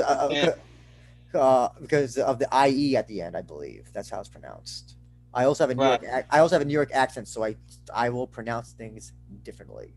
So, well, you and Joseph both got New York accents, so there's that. I think this fight will be exciting. I think these two young guys are going to bring a very exciting fight. Really, they're both good fighters. And yeah, that 145 division. Remember, it used to be dog shit. Now it's maybe the most exciting division in RIZIN right now. So we have winner of this could be future title contender or future Mikuru opponents. That's what it comes down to, basically, at this point in 145 in RIZIN. True. And before we move on to the next fight, as I make the change of the graphics, we're going to have a We Are RIZIN podcast favorite returning, and that will be Taiga. Yeah! Good old Taiga. Hypernova Taiga Kawabe. Taiga taking on Kanta Motoyama in a kickboxing match. Taiga, the lovable loser, who's 24, yet somehow it seems like he's been fighting forever. The Brooklyn Brawler of RIZIN.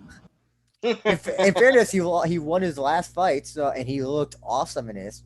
So we got Taiga, formerly of K1, brother of the loser of the Shibatar Hiroya match, taking on a young kickboxing prospect with Motoyama, who's 19. Think about that. Motoyama is 19, and Taiga is 24, and yet Taiga has almost double the amount of fights that actually has more than double, way more than double than Kanta has. That is absolutely insane. Mm-hmm. So as we know, Taiga has had an interesting, memeable kickboxing career. He dreams the impossible dream of fighting tension. Yes, listen.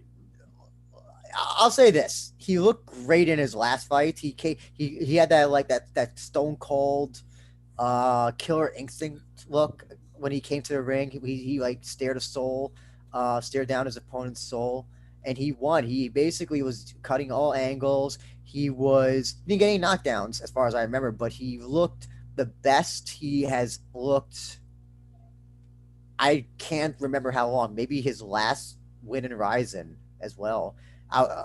And the Motoyama is an interesting. So first of all, why don't you just also say this as well? Originally, Motoyama was not supposed to be the opponent of this fight. It was originally supposed to be Sho Ogawa. Now, apparently, Ogawa had an eye injury, and I don't know. I would have predicted Ogawa 100% over Taiga, but in this case, I don't know. You have a kickboxing prospect basically taking on a guy whose best years somehow at 24 have gone way past. I think it should also be mentioned that this fight will be going up in weight. Motoyama normally fights at flyweight. He'll be going up to 134, 61 kilos for his fight. Joseph. I'll read some of my notes on Motoyama as well, since I found a few of his matches. He's a stance switcher. He's from Kick Lab. He doesn't have KO power, and that would be explained because he does only have one KO in his career. But he's a volume puncher and kicker to the body. He mostly focuses on kicks and punches to the body. That being said, Joseph, where do you think this goes? Does Taiga get another embarrassing loss, or does Taiga go on a 2-fight winning streak and gets closer and closer to that tension match? I'm afraid I have some bad news. I'm going with Motoyama in this one. He's gonna chop that wood. He's gonna pound that body. Christian, what do you think? Well, hold on. Sorry, Christian. Do you think he knocks out Taiga? Does Taiga get another embarrassing knockout? Yes.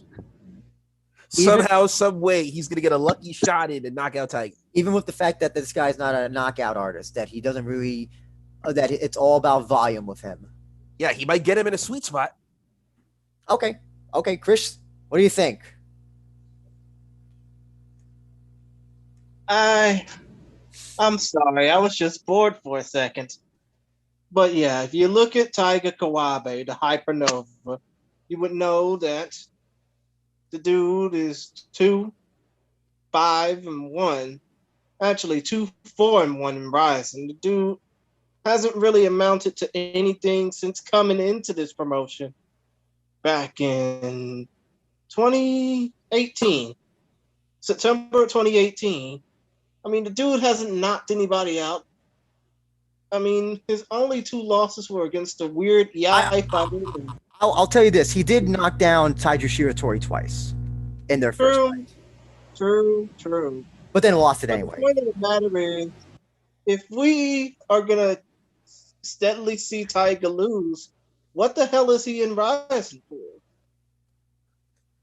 Do the JOB. Oh, yeah. To collect that money. And to continue the impossible dream of fighting tension. Well, shit. Maybe he needed to take a cue from a certain Velveteen guy and say dream over. So it sounds like you're going for Motoyama in this case. Duh, dude. What the fuck else? I mean, who the fuck else would you think I'm choosing?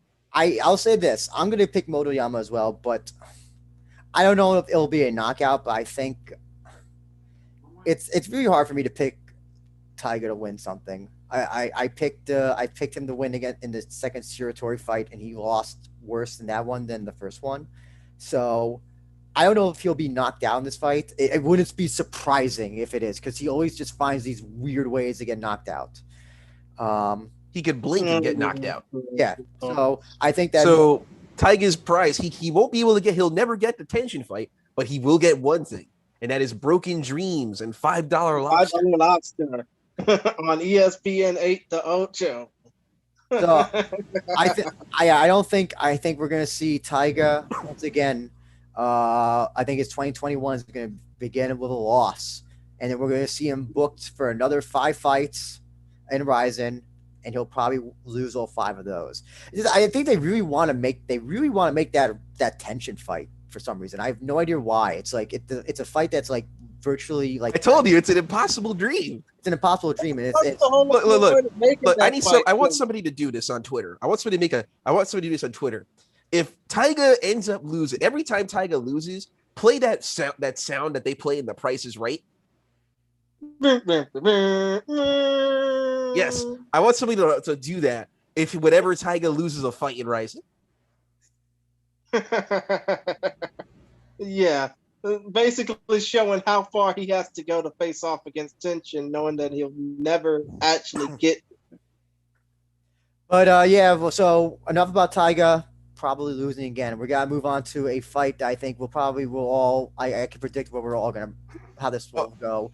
Yeah, a fight that we're all gonna be satisfied with, because of course, Andrew, you and I have talked to the man and his trainer before. Hell, I talked to his trainer and he was pretty much atomistic. Yes.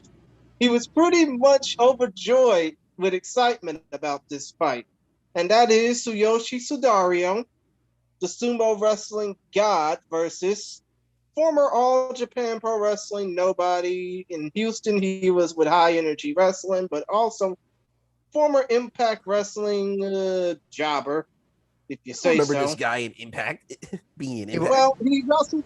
Let's just say this: Kazushi Miyamoto wrestled in TNA Wrestling for a little while, and during the time there, he was a jobber. Let's be real. But also, I'll say this: he's most. If American fans ever saw him, it was this match that he had. It was a tag team match in Ring of Honor. He and Tomoyaki Hanma, took on Colt Cabana and CM Punk in a very, very exciting tag team matchup. This is the Gabe era, by the way. Remember when they were bringing this is what they didn't have the thing with Noah, but they were bringing in. They remember for like that brief time they were bringing the All Japan guys like Satoshi Kojima. During that early 2000s point.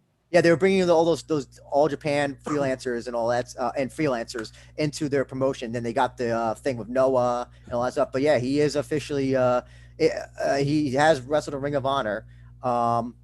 So I'm gonna just. But still, before we even talk about who do we think is gonna win this match, which is pretty goddamn obvious. So I just have to ask, Joseph. Have you ever heard of a little match that Miyamoto had with a guy named the Crab King? The Crab? Who the hell is the Crab King? Andrew, please explain. This was for that really shindy promotion in Japan called Tokyo Gurentai. Where all the wrestlers are masks. It's one of those promotions. Oh, okay. One of those shitty independent promotions that Joseph, you would even hate it, but where all the wrestlers are skinny, 120 pounds, soaking wet. When apparently he felt that this guy was disrespecting pro wrestling, and he basically just shot on him. I'll send you the video after, and you can see it on it. And he basically rips off the guy's mask, beats the shit out of him, all that good stuff. The guy was his nose looked like it was broken. Bloody lip, chest was blood red. It was a beatdown. I would say assault worthy in my personal opinion. The match was, and I said this during the interview, Andrew, with the Tsuyoshi and Instant that we had a couple weeks back.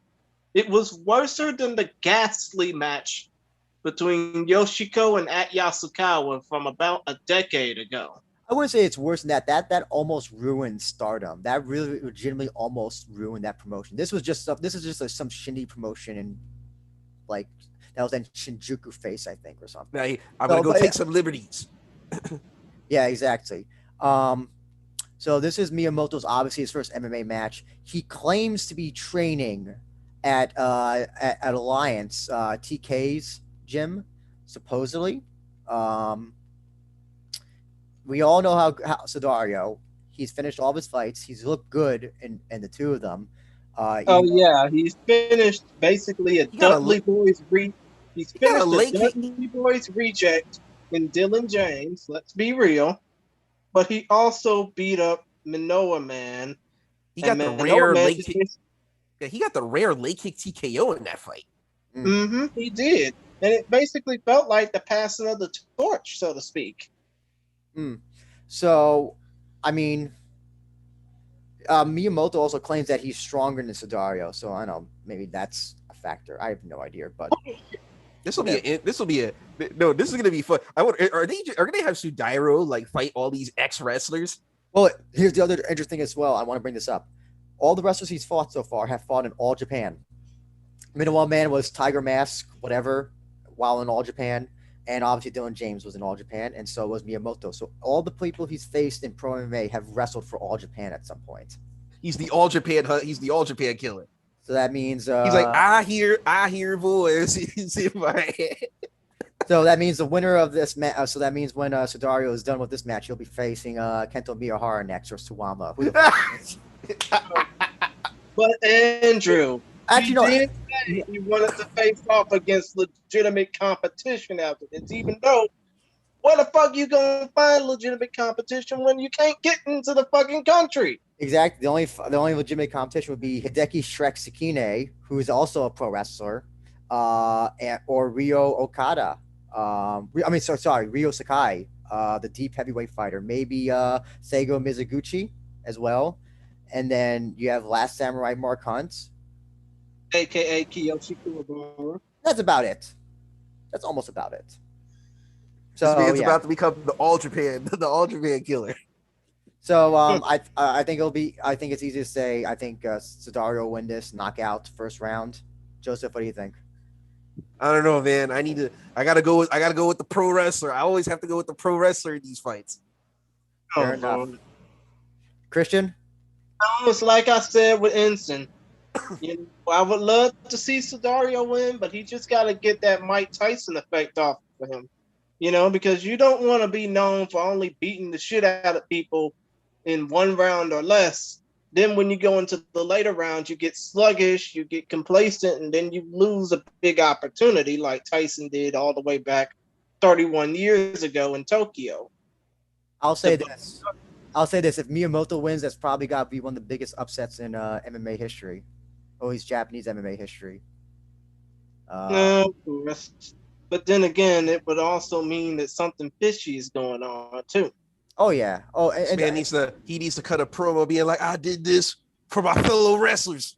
Now, unfortunately, in the interest of time, we're running out of time, so we're not going to go over deep particulars of the next fighters, but just because they're all more well known. So we're going to kind of just read through these. That sucks. But then again, I can always re-edit them on the podcast version of this, the audio recording. Of course. But we're going to move on to another 145 fight. This is going to be a very interesting one. Kleber Koike taking on Kazumasa Majima. We got two submission artists, both great submission artists at their game, taking on each other. And we saw what Kleber did in his first match against Kyle Ogwan, and with that devastating anaconda choke that he got. And then Majima, unfortunately, his first RIZIN fight, he did well in the first round against Yutaka Saito, but then got fucked up a takedown and then got kicked in the face. I think that was the only second loss in his career. But this is interesting because we got two guys who finished most of their opponents by submission. And the only big difference between these two is that Kleber has a little bit of a height advantage at 5'10" versus Majima, who's 5'6". I'm excited for this fight, tentatively though, because sometimes when people are so good at something, you were kind of brought up before with the Sugiyama Ito fight, Joseph. If people are so good at something, it can almost negate it, what their strengths are, and then it becomes a different match, so to speak.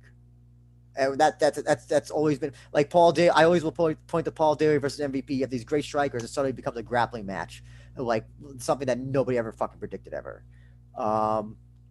With this fight though, Joseph, you've seen Majima fight, you've seen Kleber fight. What do you think? Do you think this will be a submission match? Do you think this will be a striking match? How do you see this fight going? Who do you pick? Okay, so I'm going to say that this might start out with grapple, and then they're going to realize that it's going to be a deadlock, and it's going to be decided by striking. All right, so I'm going to guess here, and I'm going to say I'm going to go with Kleber. Interesting. That's an interesting. I like that. So you think that I'm going to go with Kleber Koike Herbst as well because of the fact that, considering his record compared to Kazumasa Majima, 26-5-1 versus 14-2, I think that Herbst has a lot in the tank to just finish a man off early. Obviously, he's got most of his wins via submission. And yeah, while we're not comparing championships won here, Herbst, former KSW world champion, just has a lot more prestige to hold than Majima, the former Rebel FC champion. So I think Herbst is going to probably win this one via first or second round submission. Okay, so Joseph, you think Kleber will knock Majima out, and then you think, Chris, you think Majima?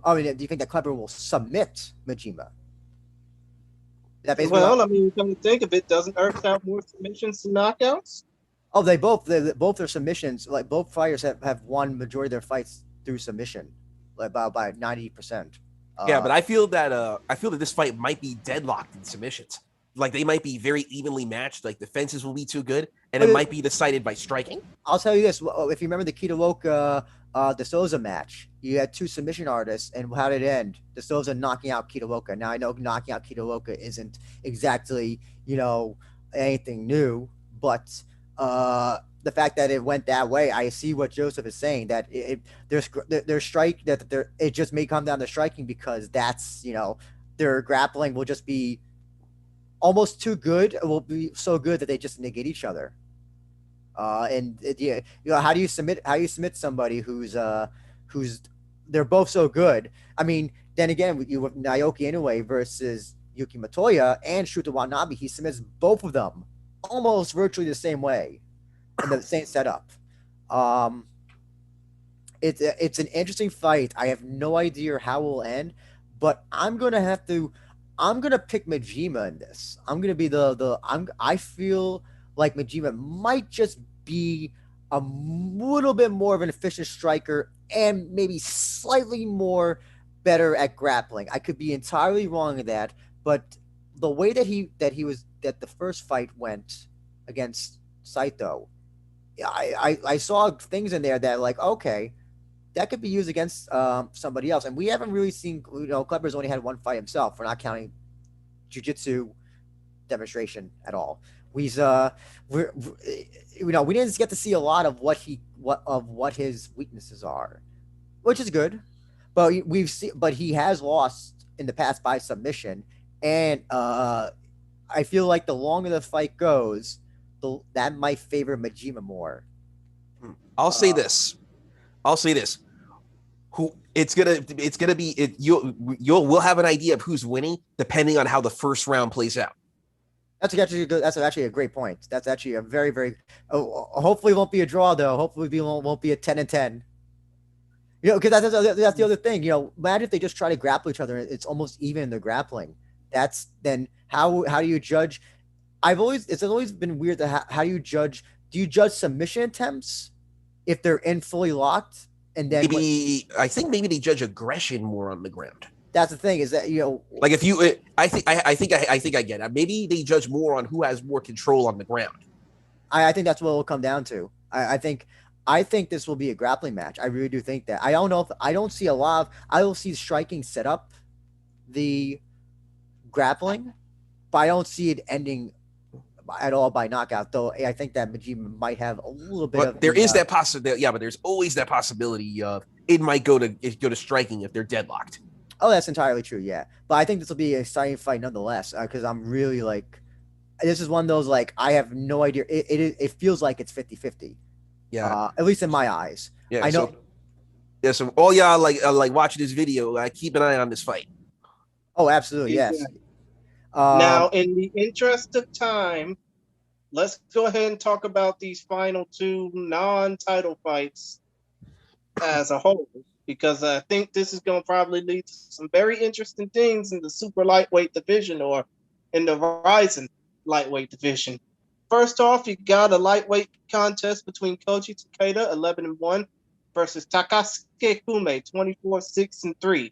In the other bout, the co-main event of the evening, Roberto Satoshi de Sousa, 10-1 overall, former Arzalet Fighting Real FC champion, versus one-time UFC veteran, former Pancrase fighter, Kazuki Tokudome, 20-10-1.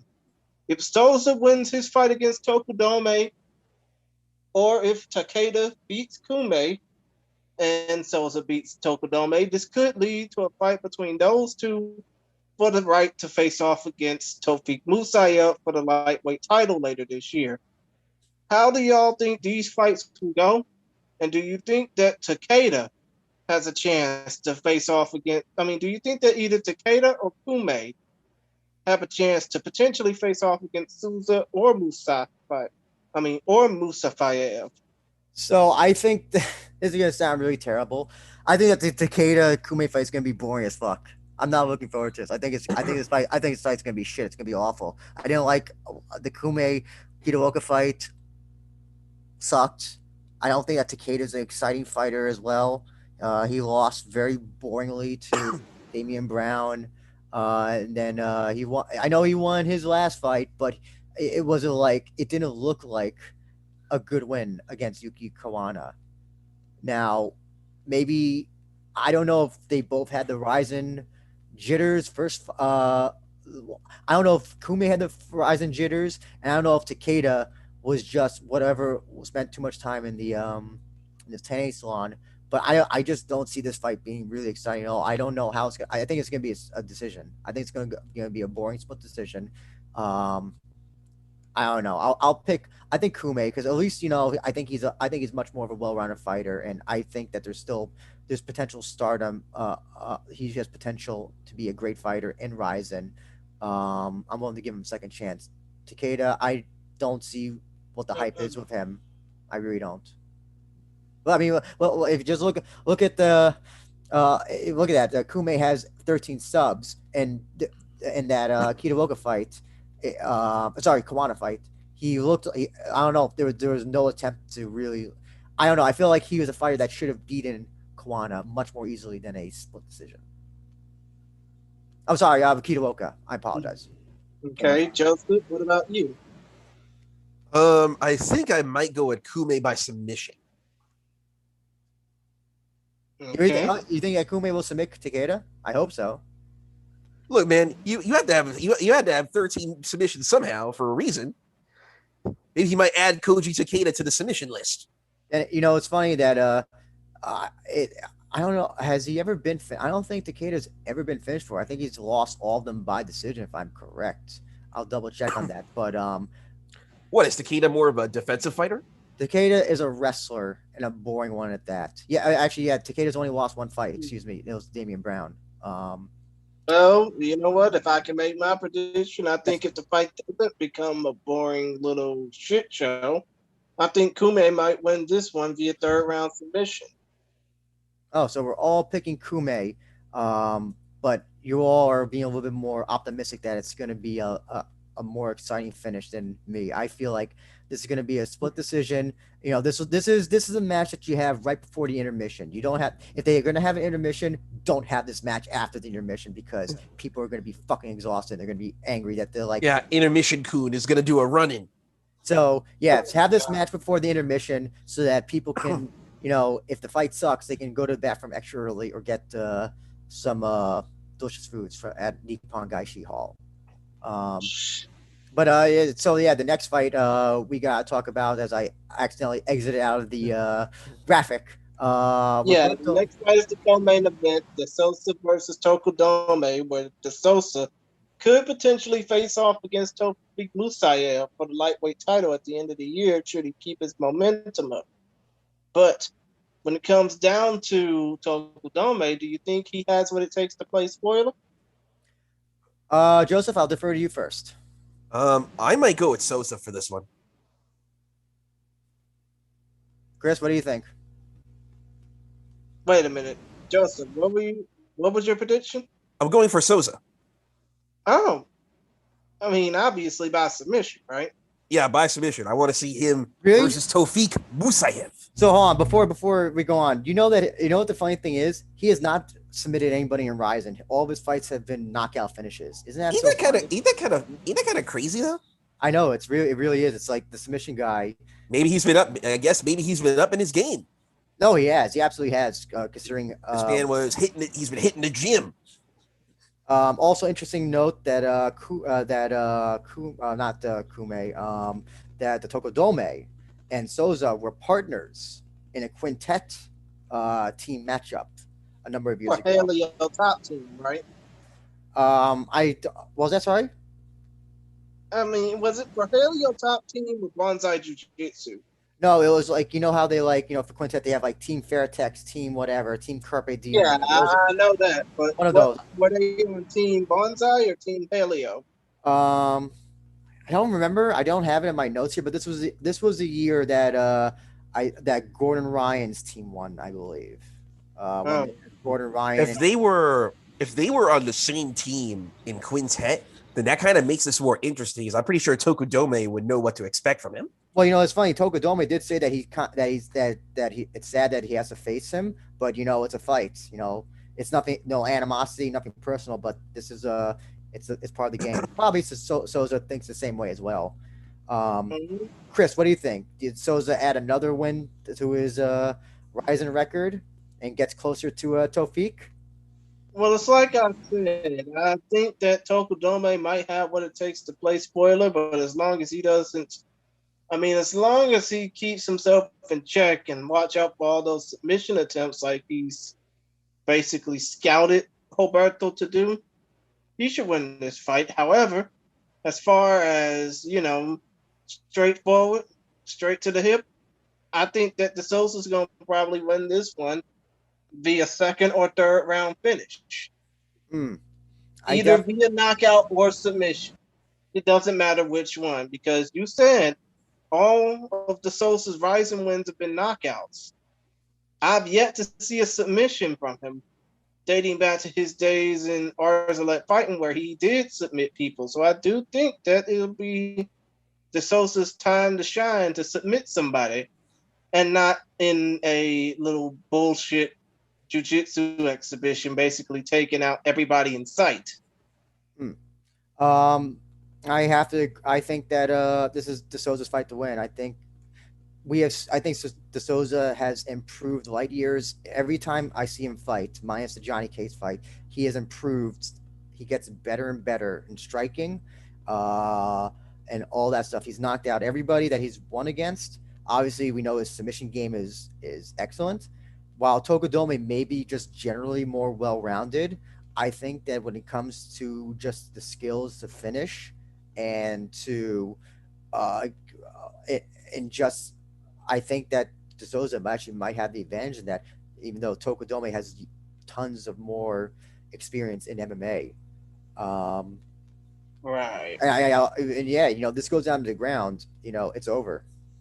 It's not even a question. I think De Souza, I think De Souza will try to knock him out. I really do think that. Actually, no, I don't know. Considering that that they might be, compadres, in some ways, considering they train together. I don't know. De Souza might take mercy and be like, I'm not gonna scramble your brains. Here's the thought. Do you think it might start with stand up first and then go to the ground? He's got to start to stand up. Otherwise, it wouldn't make sense for them to go right to the ground at the early going. I think so, but I think if Souza wants to win the fight quickly, he has to bring it down to the ground. I think if the only way Tokudome wins, he has to get this fight to go long, because we haven't seen. That's the one thing, is that none of De Souza's fights have ever gone the distance, and that's where Tokudome will have an advantage, I think. Because I think De Souza always plans for the quick finish, but if he can't get the quick finish, you kind of just have to wear him down. Punch, kick, move back a little bit. He tries to go for a takedown, go against the ropes, try to, maybe, hold him so that the referee breaks him up due to inaction. You have to depend on that. I just don't think, though, that I think De Souza, though, is just he's just on this incredible streak. He really is. And also, I think down the line, we all want to see that Tofik matchup whenever that can happen. That is an incredibly compelling, interesting fight to make. If Tokudome wins, does that have the same? That doesn't have the same aura as De Souza and Tofik. It would still be a big win, though. It would be a big win, but everybody. That's the most interesting fight to make at 155. Code Mayday has a very interesting statement, and I think I'm gonna read it because it's very interesting. He says that Tokudome is a better grappler than Satoshi is a striker. Tokudome needs to keep it standing. He also has a strength of schedule advantage. Strength of schedule, what does that mean? Can you clarify that, Code Mayday? Just what you mean by schedule advantage. But in the meantime, that's an interesting point that he says that Tokudome's he also says Tokudome is more durable too. No, Basically, what he's probably saying is strength of schedule, like how it is in college sports, football and basketball. You face off against some of the top talent before, making your way to something like this. Obviously, Tokudome has fought some of the best talent in the world before getting well, let me just get, it's funny, who he's beaten.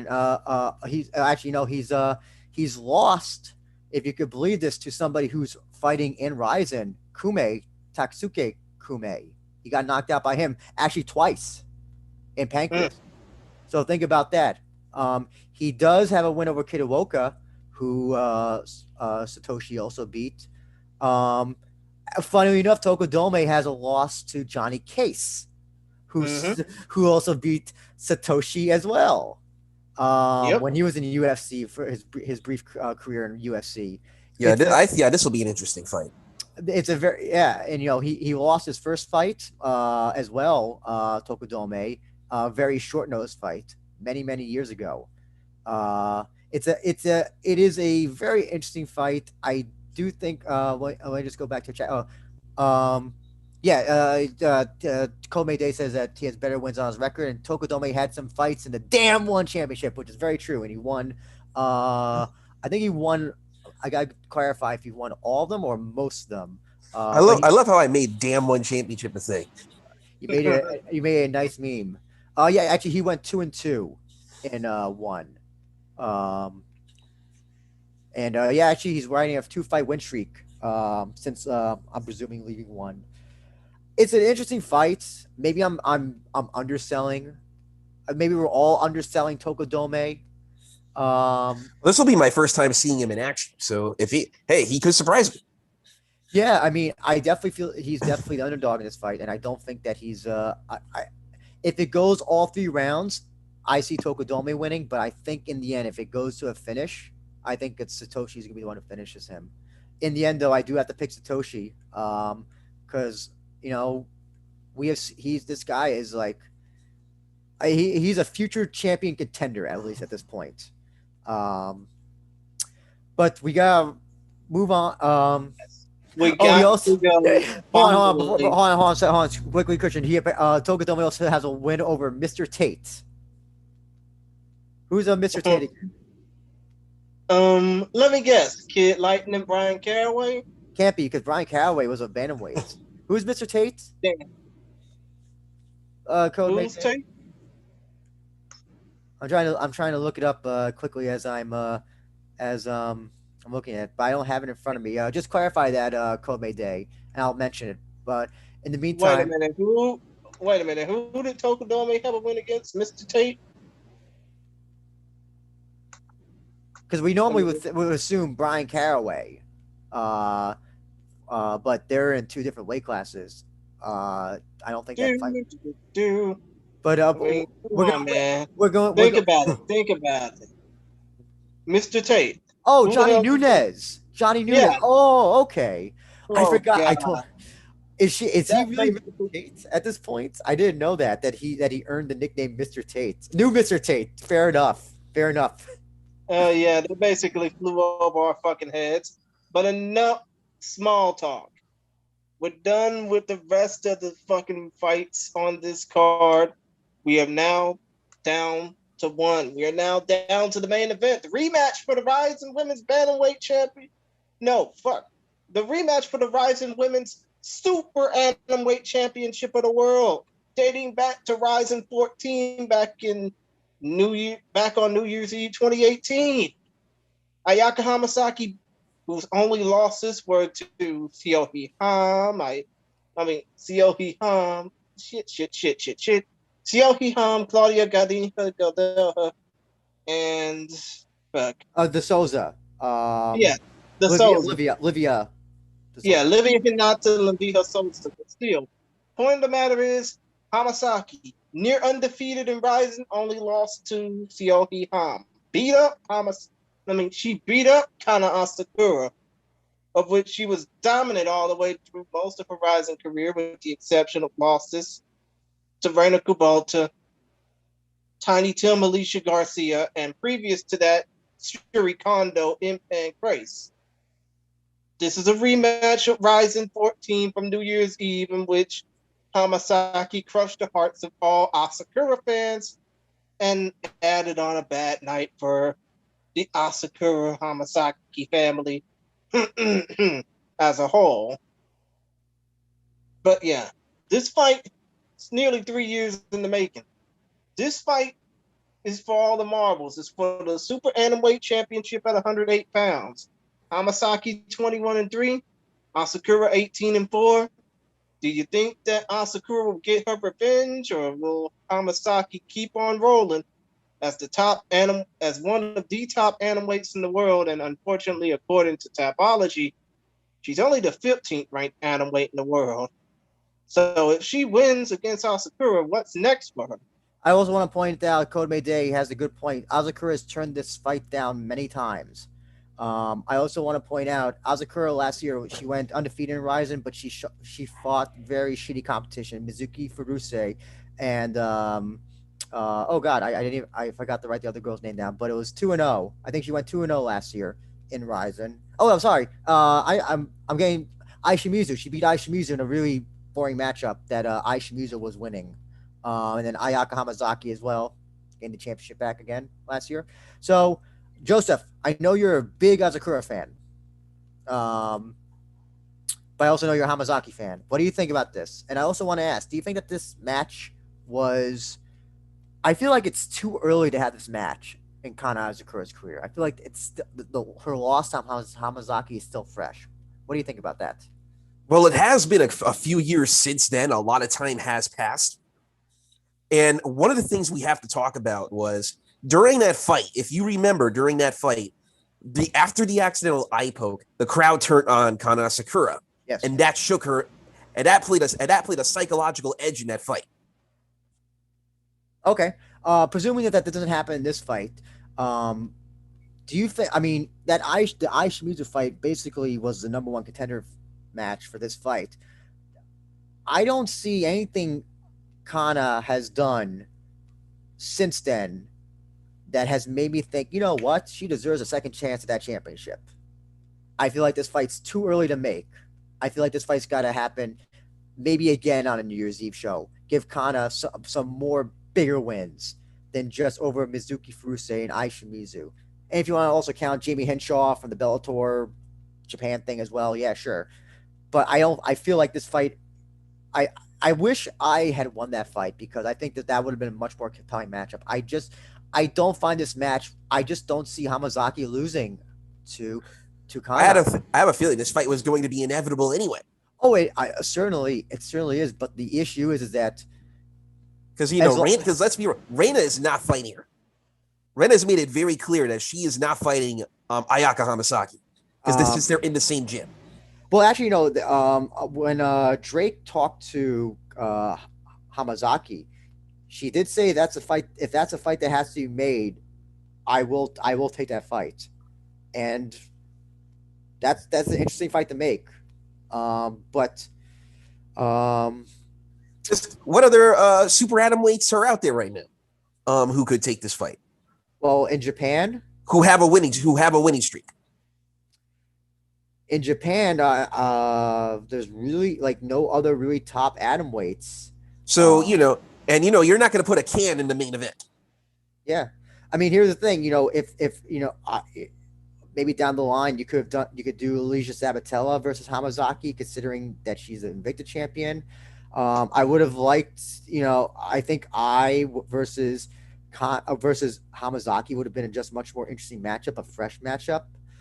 I think Kana can take this, because look, a lot of time has passed since that fight, and also her recent fights. Yeah. So I'm pretty sure she wants to get that bad taste out of her mouth from that humiliating loss, from the last time she faced her. But here's the thing: the problem is that I still think this fight is. Oh yeah. So actually, Cole Mayday has a great point. A lot of those super atomweight fighters, they're in the Deep Grand Prix that's going on right now, because there's an atomweight tournament going on in Deep Jewels. So a lot of them are probably Not available. Yep, they're not available.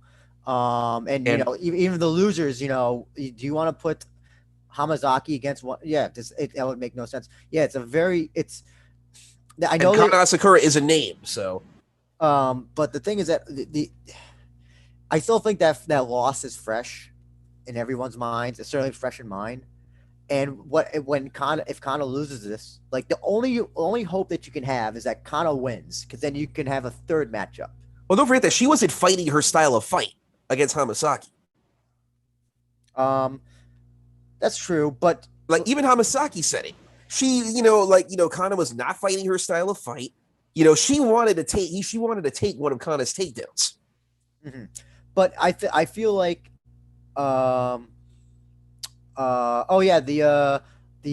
Korean fighter who's in that tournament, Komede says, Park is the future of atomweight. Hopefully they can get her into that into RIZIN at some point when. Well, Deep is part of the RIZIN's alliance, so we might see some of these people sooner or later. Yeah.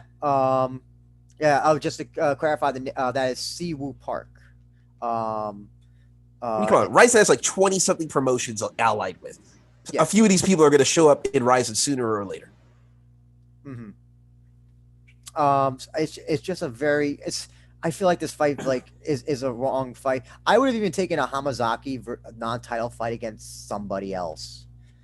But here's the thing: the best outcome for this is that Kana wins. Then you have a third rematch, and that can happen down the line, maybe on New Year's Eve. If Hamazaki wins, though, like who's next though? That's the thing. Is that kind of like it's kind of. Well, we wouldn't know until maybe after when all the other super atomweights are available. That's true. I mean, could be Reina, or you know what? Hamazaki has said that she's it seems like she's maybe on the soon to be retirement. Because Reina said that she is not taking that fight. Okay. Yeah. Okay. Well, I remember Reina. I think hearing Reina saying something about that. But then again, a lot of maybe if money was thrown at the table, maybe that could change things. But of course, obviously, I think had pandemic not fucked things up, the Ham rematch, COE Ham rematch would have been a much more compelling fight to have at this show. It should also be noted that as well, this Nippon, this RIZIN show was supposed to be the Tokyo Dome show, but they had the lockdown emergency thing, and that caused that show to get canceled, and so this basically felt like a card that was kind of scrapped at the last minute. It feels like, or that these fights were gonna some of these fights would happen on the card. But then others were just kind of like, we got to scramble because we got to get the show. Hey man, out of their hands. To a degree, but it's also when it comes to the matchmaking of the atomweight, it used to be that the atomweight division was maybe my favorite division, but unfortunately now with the lockdowns, it's now unfortunately not my favorite. Hey y'all! I'm sorry for interrupting and shit, but I just gotta say that I think that Hamasaki is gonna win this fight. No disrespect to Kana Asakura and all that she's been doing, but I think Hamasaki is going to win this fight. Okay, yeah, I think Hamasaki is going to win. I think she's going to submit Kana again. Joseph, you think that Kana is going to win this and become a second two-time champion? Yeah, I think she's. I think she can turn this around. You think so? Because remember, remember when Kana lost in the first fight. She was doing pretty well defending against that one submission, but then she went the wrong way. Well, that's because Hamazaki's so goddamn good at grappling. That's why. Yeah, no, I'm saying she was defending it really well, and then she went the wrong way and got tapped out. But was that because she made a mistake, or was that because Kana? She made no, she made a mistake. Okay, I think she made a mistake and went the wrong direction. I think that's because Hamazaki is just so goddamn good. Really, I think that she's just light years better when it comes to submission. The only but I feel that Kana will turn it around somehow. Like Hamasaki will slip up in some way, maybe get too complacent. Well, and also, the lack. Yeah, she will get complacent. But then again, if you think about it, she's also. I mean, Kana Asakura just got to make sure she doesn't fuck herself up because. She gotta. I mean, it's like what happened in the first fight. She's had all this pressure being the top star just crash down on her. Mhm. I'm just hoping that don't happen this time around. Quick, the last thought is that I will say this, that I think that Kana, she looked bad in the Ai Shimizu match. She was losing that match up until maybe the second round, and then she did come back.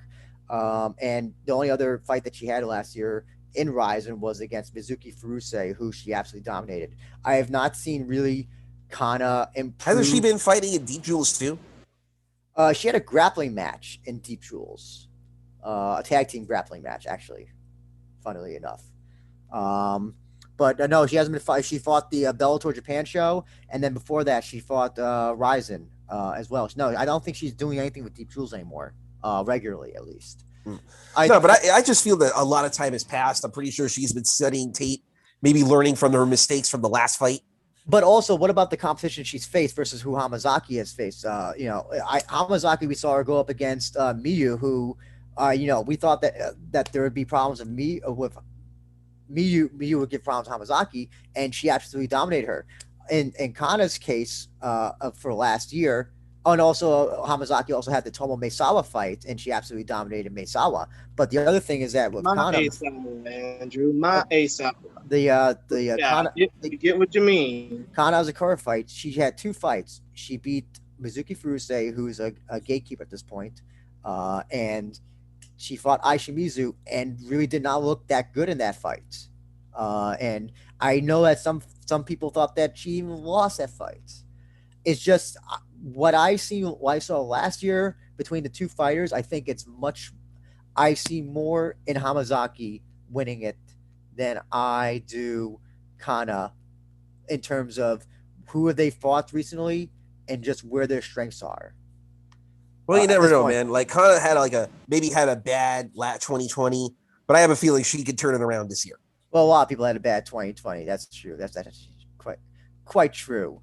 But that is a RIZIN 27 show, which will be March 21st from Nippon Gaiji Hall. That is it for the show. And again, I hate to interrupt, even though it's kind of my thing, but we went over some.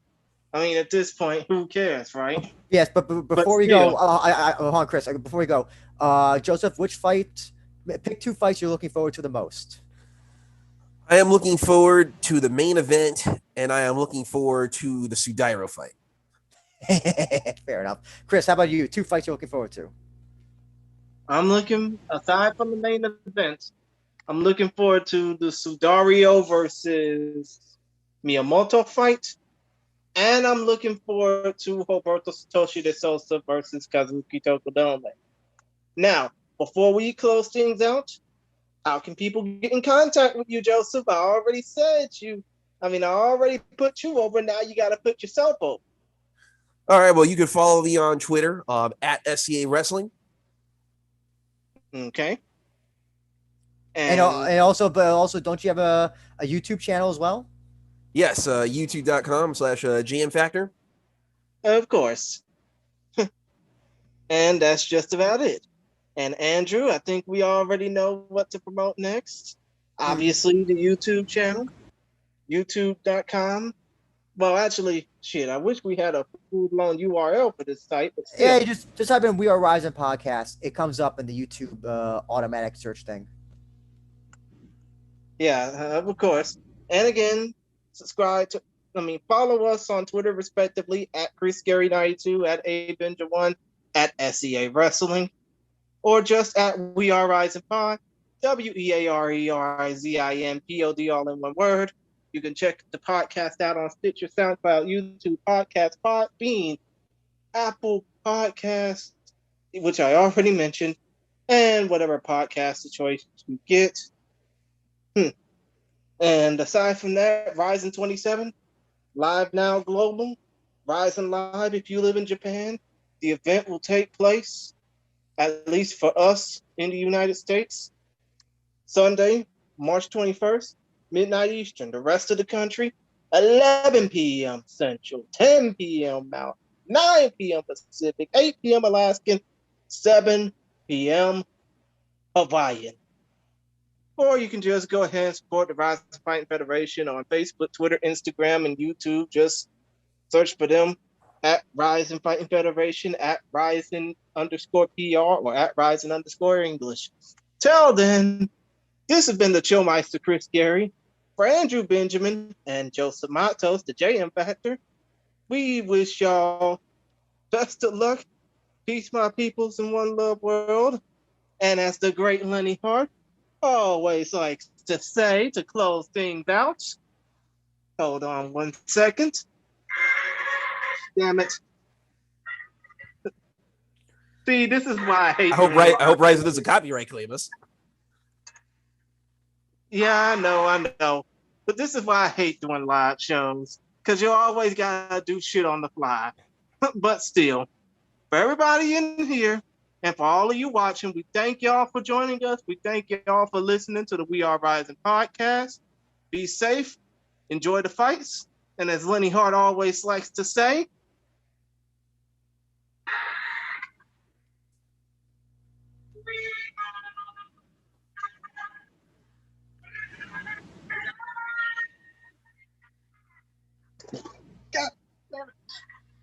sorry. Consider that shit as content for Botchamania. I hope Matthew Gregg wasn't watching this shit. But yeah, we'll see y'all on the review for this show. Peace.